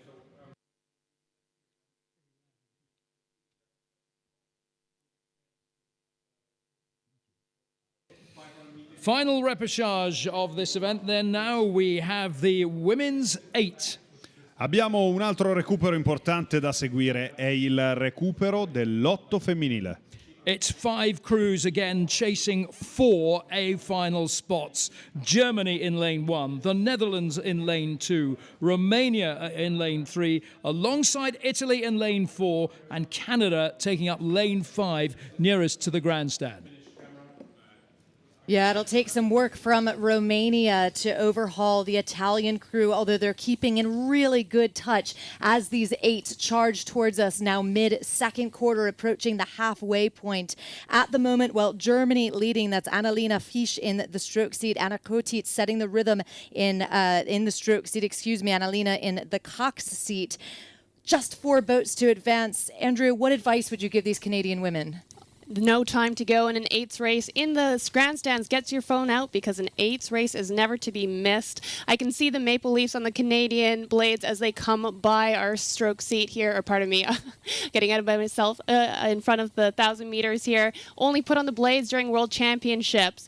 It's neck and neck as they come across the line. A lot of these crews so excited for the opportunity for repechage, another chance to hone their skills, hone their race plans, and it is no time to back down now. It's going to be over quickly. It's the Germans just by about 2 or 3 seats. All 5 of these crews in contention for what are just 4 positions and the last chance to get into the A final. Germany holding on to first and almost at level for the 4 crews behind them. In fact, for a moment, they were absolutely level. This will be a thrilling one to watch. So folks in the grandstand, those who are down at the shore, this is one you're going to want to see. They're charging towards 750. Tim, can you split them for us? Yeah, very difficult to do so, Colleen. It's Germany leading in lane number 1 on the far side of the lake, and as you mentioned, there's almost nothing separating the Netherlands, Romania, Italy, and Canada. I think it's one of the two more center lanes, so Romania and Italy having their bubble just in front of the Canadian and Dutch aids, but it's really, really close. Germany definitely not safe yet. Just a couple of seats ahead for Germany. But yeah, behind them the charge is unfolding, so it's going to be a fantastic final 500 meters. They're coming like you can throw a blanket across these crews. Nothing to choose from at this stage of the race. We'll have to wait and watch.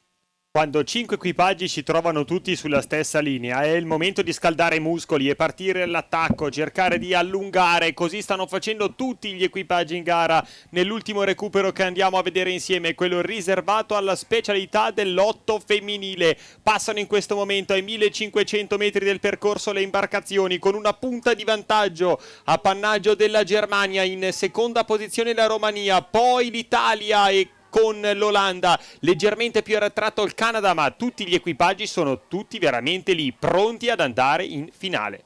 So 450 meters left to row, and it's tightening up at the front of the field, with Romania moving to take the lead out of the hands of the Germans, with the Dutch crew coached by Harmen Efting having the work to do in the danger zone there, together with Canada just 5 meters behind the front runners. It's going to be very tight. Rob, I'll leave it to you to call it all the way across the line. Yeah, there was a bit of concern up here in the finish tower, and Italy were back in 5th place, but they've made a good surge here to take up 3rd spot. The battle now is between Canada and the Netherlands to see who's going to go through with the front runners here. Una gara meravigliosa, una gara che si accende ancora di più. Se da un lato la Germania prova a fuggire insieme alla Romania, dall'altro c'è il Canada che prova a schiacciare l'Italia che però si accorge e cerca di sfruttare la scia per volare verso il traguardo. Le nostre azzurre che in questo momento fanno volare l'Italia con la timoniera Martina Barili che dà la carica finale a questa formazione. Solo l'ultimo resta fuori, nessuno vuole arrivare ultimo, ed ecco quindi in chiusura Germania, Italia insieme alla Romania per le prime posizioni. Look at this. This really is a sight for sore eyes, a magnificent spectacle. The important thing, though, is who are the 4 crews who are going to take it? It's really tight at the finish line. There's nothing in it. Italy may even have come through to just pip Germany to the post in 1st place, but it's Germany, Romania, Italy, and it looks like the final spot has gone to either the Netherlands or Canada. I mean, that's what you want to know, isn't it? And that's what I'm here to tell you. I'm just too scared to make that final decision. What we do know is that the USA and Great Britain are through from the heats. We also know that Italy and Germany are through as well. The results just coming through now, Luca. Una vittoria che ricorderemo sicuramente a lungo, un'iniezione di fiducia importante, la vittoria dell'Italia con 6:16 e 21, una performance incredibile. A seguire Germania, Romania, Olanda, quinto Canada. Just to confirm, Italy, Germany, Romania, the Netherlands go through to join USA and Great Britain. Canada just missing out at the final push. What a thrilling women's 8. Congratulations to all those crews.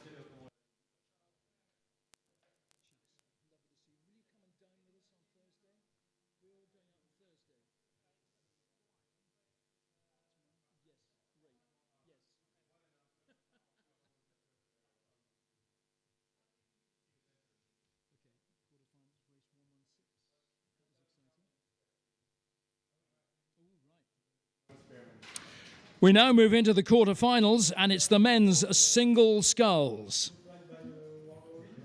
Ci spostiamo ora ai quarti di finale, sempre nella specialità del singolo, ed è tempo di alzare le antenne.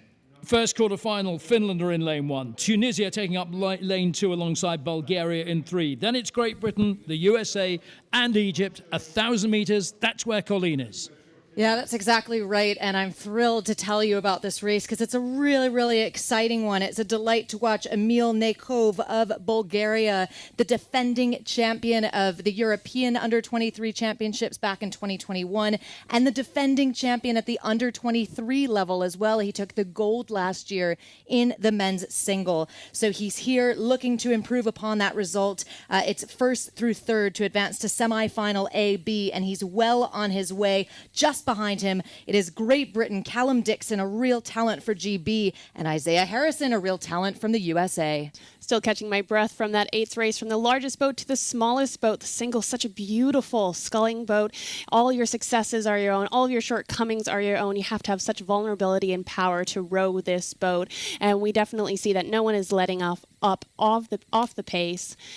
Who do we have in front still? Emil Nekov leads from Bulgaria. Looking back, continues to be Callum Dixon from Great Britain, holding off Isaiah Harrison. Top three is where these athletes need to be, and it's looking, Tim, like they're starting to really separate from the rest of the field. Yeah, these are the three athletes that were marked ahead of the regatta to be amongst the favorites for a spot in the A final and perhaps even a medal. And it's a great treat that we get to see him here racing in the quarterfinals. We have the reigning European and world champion at the under-23s, the Bulgarian Emil Nekov here. He's leading over the young sculler Callum Dixon from Great Britain, who switched from sailing to rowing and is doing fabulous here. Second place for him at 550 meters to go, and the very young Isaiah Harrison from the USA in third position, putting some distance into the rest of the field with, I think, well, from my commentary position, it's a bit difficult to see at this stage, but Tunisia and Finland on the far side, clear water back, as is the Egyptian sculler Muhammad, who is, I think, now in fifth position, but out in front, the three gladiatorial scullers. It's going to be a fantastic regatta following these athletes, where with Nekov still in the lead, but I think Isaiah Harrison now moving through into second position. Lungo ed intenso il percorso di questi atleti impegnati nel singolo maschile. Prima le batterie, poi i recuperi, ora i quarti di finale, ancora le semifinali e infine le finali. Veramente un grandissimo percorso. Vediamo la Bulgaria che conduce, seguita dalla Gran Bretagna, con gli Stati Uniti ben delineate per le prime tre posizioni che garantiscono l'accesso alla semifinale. So the three big guns there up in front of the field, Rob. It's no surprise to see them there, Nekov, Dixon and Harrison from Bulgaria, Great Britain and the USA respectively. And looking at the stroke rate, I think they're easing off with 250 meters still left to row. Probably a wise decision with the semi-finals, of course, approaching them, but they look to have sealed those three spots. All that's to be decided now is the order. Ovviamente l'ordine che si deciderà sul traguardo, da un lato la Gran Bretagna, dall'altro la Bulgaria, una Bulgaria capace di dominare nella parte centrale del percorso, ma ora lo sprint finale è necessario per mantenere il vantaggio sulla Gran Bretagna e Bulgaria oramai in chiusura con un'eccellente performance ancora da servire. So as they head down towards the finish line, it's a great performance from Emil Nekov of Bulgaria. He's led the way and he's leading the way home as well, taking it by a length and a half ahead of the American Isaiah Harrison in second place. And that means that Callum Dixon of Great Britain comes home to take the third qualification spot. The other crews really not that far behind, but too late for Tunisia, Egypt and Finland. So it is Bulgaria, USA and Great Britain through to the semi-finals of the men's single sculls.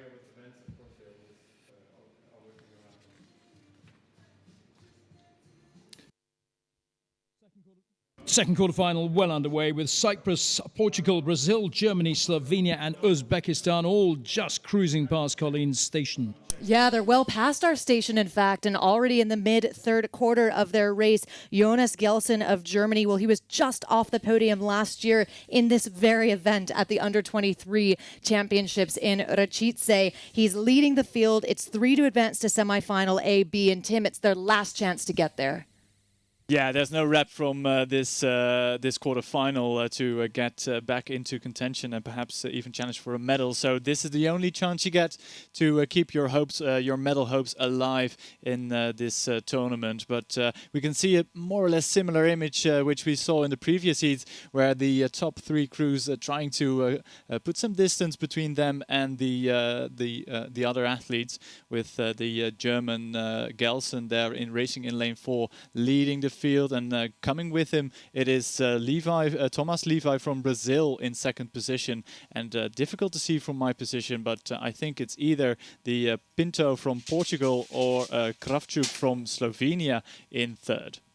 Ultimi 500 metri di gara anche con questo secondo quarto di finale del singolo maschile. Peccato per l'atleta in rappresentanza di Cipro in corsia numero 1 che non ha potuto presentarsi ai nastri di partenza per motivi di salute. Sono quindi solamente 5 le imbarcazioni partecipanti a questo quarto di finale. Vediamo al centro del percorso la Germania che conduce la corsa, seguito dal Brasile. Ancora per la terza posizione il Portogallo, quando ormai mancano gli ultimi 400 metri e si delineano bene le posizioni. Attenzione anche al possibile rientro dell'Uzbekistan in corsia numero 6. So I was corrected by my co-commentator there. It wasn't the Slovenian sculler in lane 5, but actually it was Mamat Kulov from Uzbekistan having a big fight there with Pinto from Portugal for that last spot into the AB semi-finals, with Germany and Brazil looking set to take a 1 and 2 rope. Yeah, and Mamat Kulov seems to have won that battle against Pinto for the time being, but it's Gelson of Germany from Levy of Brazil. They're Mamat Kulov, the 1, 2, 3 in this race so far. Ovviamente in chiusura andremo a dare l'ufficialità, ma la Germania dimostra ancora una volta di avere non solo una carta pesante da giocare, ma soprattutto grande voglia di esplodere in questa competizione iridata. A seguire ci sono Brasile ed Uzbekistan, le posizioni che restano invariate, la Germania che sviluppa una nuova generazione di canottieri, ed ecco sulle orme di Oliver Zeidler una nuova stellina della Germania, ed ecco quindi lì davanti a fare l'andatura uno bellissimo spettacolo che strizza ancora l'occhio alla Germania. Pinto was having none of it. He's fought his way back to drop the Uzbekistan athlete, and as they come down to the line now, it's going to be a clear first place for Germany's Jonas Gelson. He takes it, and it's neck and neck, bow ball to bow ball for second place between Brazil and Portugal. That's Levy and Pinto. They won't mind particularly which way round it is, but the important thing is they have qualified for the semi-finals. Gelson of Germany, Levi of Brazil, and Pinto of Portugal are the 1, 2, 3 into the semi-finals of the men's single sculls.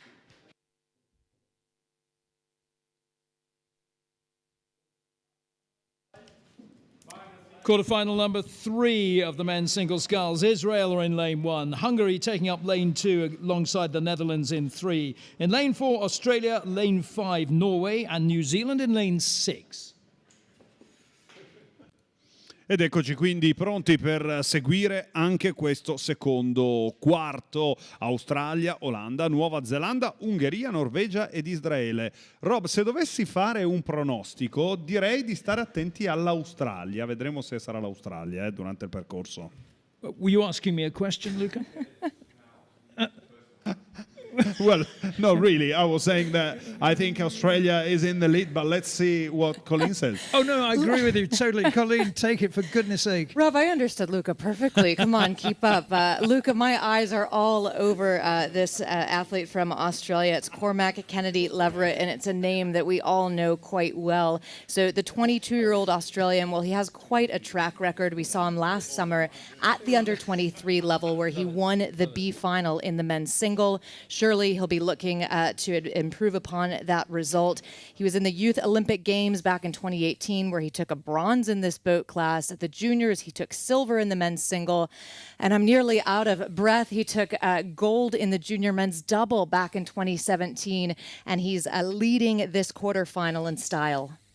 But close on his heels, we have the Dutch, Vista Moreau, blasting out at a 43, little bit of a late shift, but now comfortably in his race pace, coming through the line just now. As the pressure continues to rise in this regatta, you really have to handle the nerves as it all becomes to play for first three through to semifinal AB. Kennedy Leverett just coming through the halfway point. The Aussie looking so cool at a long 35 strokes per minute, and he's the quickest moving boat on the course. 3 to advance on. Well, next closest to him, next best, that's the athlete from the Netherlands, Vista Moreau, just level at lane 3, just next to him rather, and then over to New Zealand, then back to Norway, Hungary, and Israel. So it's a last chance to get into semifinal AB. No doubt about it, Tim. The Aussie, surely you can see him by now. Yeah, he's pretty close to us actually, yeah, you can see that nice rhythm and the long, lengthy rhythm he's producing from afar. And he just looks perfect here, and yeah, he's in a comfortable position. And one of the unique features, of course, of rowing that if you're winning, you can see the people you're beating, and you can keep a close eye on them. And certainly Kennedy Leverett from Australia, looking to his left, keeping a close eye on Vista Moreau from the Netherlands, who is in second position. And if the leading sculler from Australia looks to his right, he can see Kobe Miller from New Zealand, who is currently in third and last qualifying position for the AB semi-finals, but Frederik Reite from Norway also trying to cling on to and keep his hopes alive for a medal. But we also have Sklenka Benche from Hungary, who is trying to overhaul perhaps even the Dutch sculler. It's clear water between them, but it's already at stroke 36 strokes a minute from the Hungarian as he tries to move up and perhaps even overhaul the New Zealander racing in lane number 6. È in grande spolvero l'atleta dell'Australia in corsia numero 4 che conduce questo quarto di finale nella specialità del singolo maschile, seguito dall'Olanda, poi dalla Nuova Zelanda. Più arretrate sono invece Israele e Norvegia, con l'Ungheria che cerca di recuperare. Passa in questo momento in terza posizione nei confronti della Nuova Zelanda, che cede il passo e scivola in quarta posizione in questo quarto di finale interessantissimo. Poi andremo ad assistere all'ultimo, quando mancano gli ultimi 300 metri di gara. So coming into view just behind that pillar, Rob, is the sculler from Australia leading this comfortably, followed by Vista Moreau from the Netherlands. But the race is really hotting up there between New Zealand and Hungary. New Zealand currently in third position, but I think the Hungarian sculler will race it to a big sprint finish with just over 200 meters left to go. Yeah, he's not going to want to let that slip, is he? They are actually still concealed behind the pillar. It's quite a thick pillar, but we're very grateful for that. Here they come. I can see them now. And Kennedy Leverett of Australia out in front, ahead of Moreau of the Netherlands. Zlenka of Hungary still in third. I dispendi spesso danno ragione e ancora una volta i dispendi colpiscono nel segno. L'Australia nella sua totalità vedeva il singolo tra le imbarcazioni in vetta alle classifiche ed oggi lo sta dimostrando ancora sul campo. Ecco quindi Australia lì davanti a fare l'andatura, poi Olanda ed Ungheria in una gioia infinita. Kennedy Leverett of Australia making it look very easy. I'm sure it is hurting like hell out there, as it is for all these athletes after 2,000 meters, but they just make it look so serene. So he comes home in first place, ahead of Moreau of the Netherlands in second. The third qualification spot goes to Zlenka of Hungary. So those are the three athletes who go through to the AB semi-final of the men's single sculls. The remaining athletes will go through to the CD semis.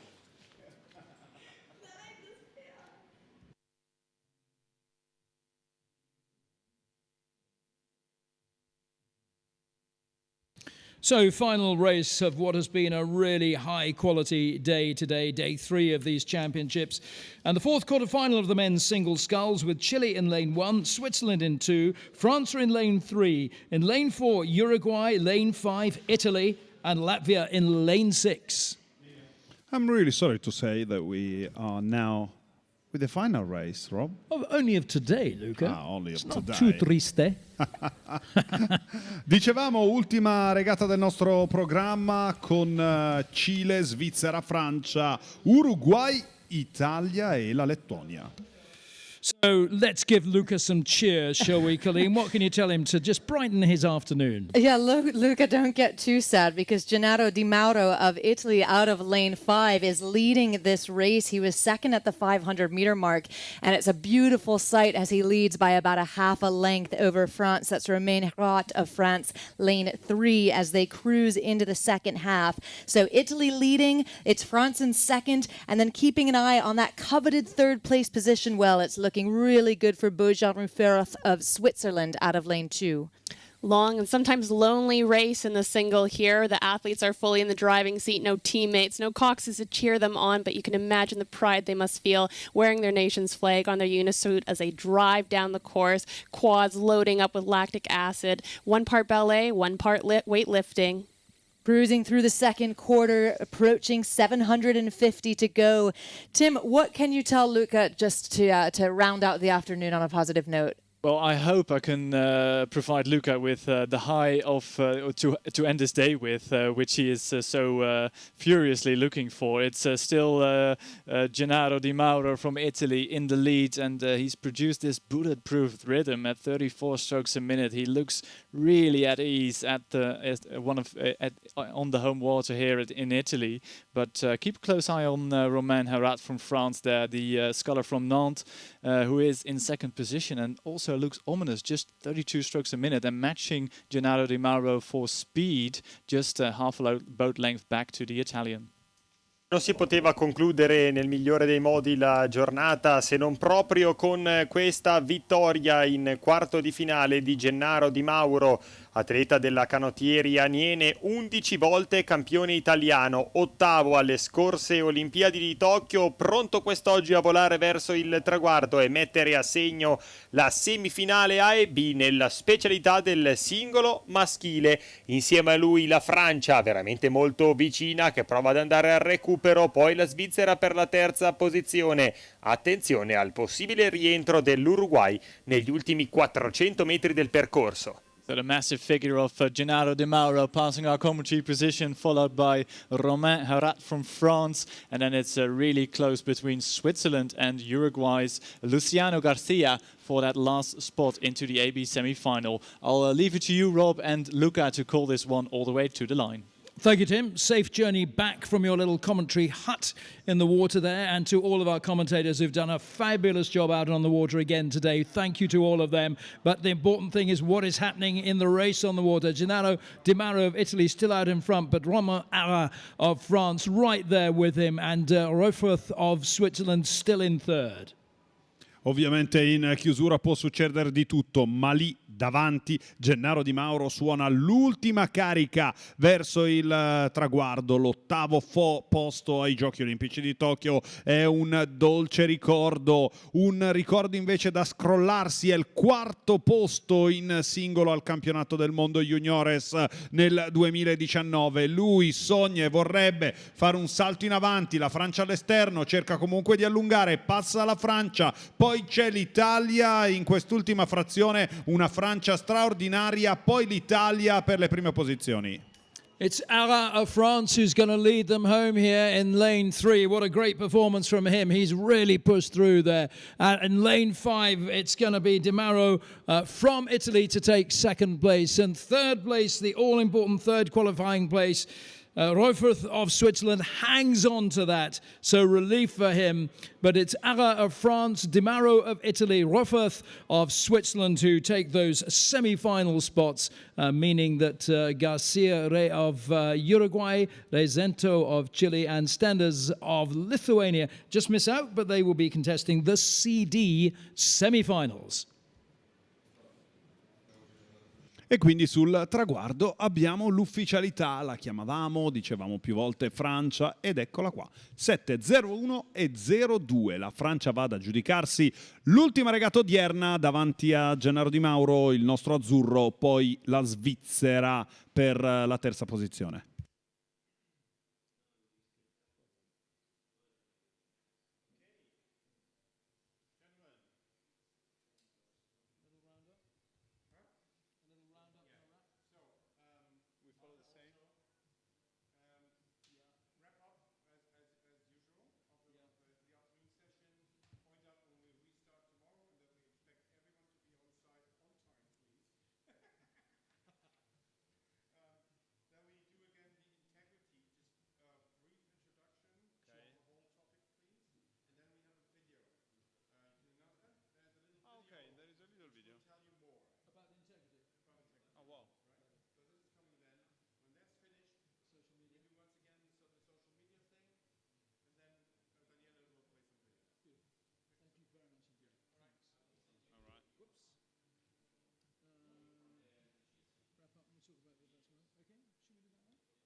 So, ladies and gentlemen, thank you very much for your wonderful support here in the grandstand. Thanks to everyone who's been tuning in across the world as well through worldrowing.com. Thanks for all the comments that you've been sending on social media. And thanks above all to the athletes who've provided us with some outstanding competition yet again throughout the day. It's been absolutely wonderful. And we must also thank, of course, our officials and not least our volunteers who make this such a great event. So that's it for today. There's a lot more to look forward to, of course, over the coming days as well. Siamo arrivati al termine di questa giornata, è stata una giornata spaziale, una giornata che ha aperto il sipario anche sulle competizioni Under 19. Grazie ovviamente di cuore a tutti gli atleti che hanno reso possibile tutto questo, alle varie nazioni presenti, 61 per l'esattezza, ma in modo particolare non possiamo che ringraziare davvero di cuore il pubblico per aver scaldato l'anima qui alla Schiranna di Varese. Infine i volontari, eccezionali come sempre. Il vero segreto del successo di tutti i grandi eventi alla Schiranna di Varese. Racing gets underway tomorrow with further heats from 9 o'clock in the under-19s, and then we'll have the first set of reps following on from today's heats as well. And then the afternoon, we're back with the under-23s. We've got the semi-finals to go through in the A, Bs and the C and D semis. We'll be finishing off the day with the C finals. But don't go home just yet. Plenty still to do around the course. And just a word again to the athletes that the World Rowing Integrity booth here will be open until 6 o'clock this evening. Some of you have heard the interview we did a little bit earlier on. It's really worth going to look about the protection and how they're protecting the integrity of this wonderful sport of rowing. Ovviamente questo chiude la nostra giornata, ma non il campionato del mondo, perché domani sarà un'altra grande giornata. Partiremo sempre alle 9.00, una mattinata dedicata prima alle qualificazioni mancanti delle specialità del settore Under 19, per poi entrare nei recuperi. Nel pomeriggio invece spazio alle semifinali e oltre alle semifinali C e D a seguire le finali C di questo campionato Under 23. Insomma un programma intensissimo, ma prima di andare via, mi raccomando, andate a visitare ancora una volta lo stand, il gazebo dedicato al grande progetto che vuole guardare all'integrazione, al rispetto delle regole, e abbiamo preparato anche un video per voi.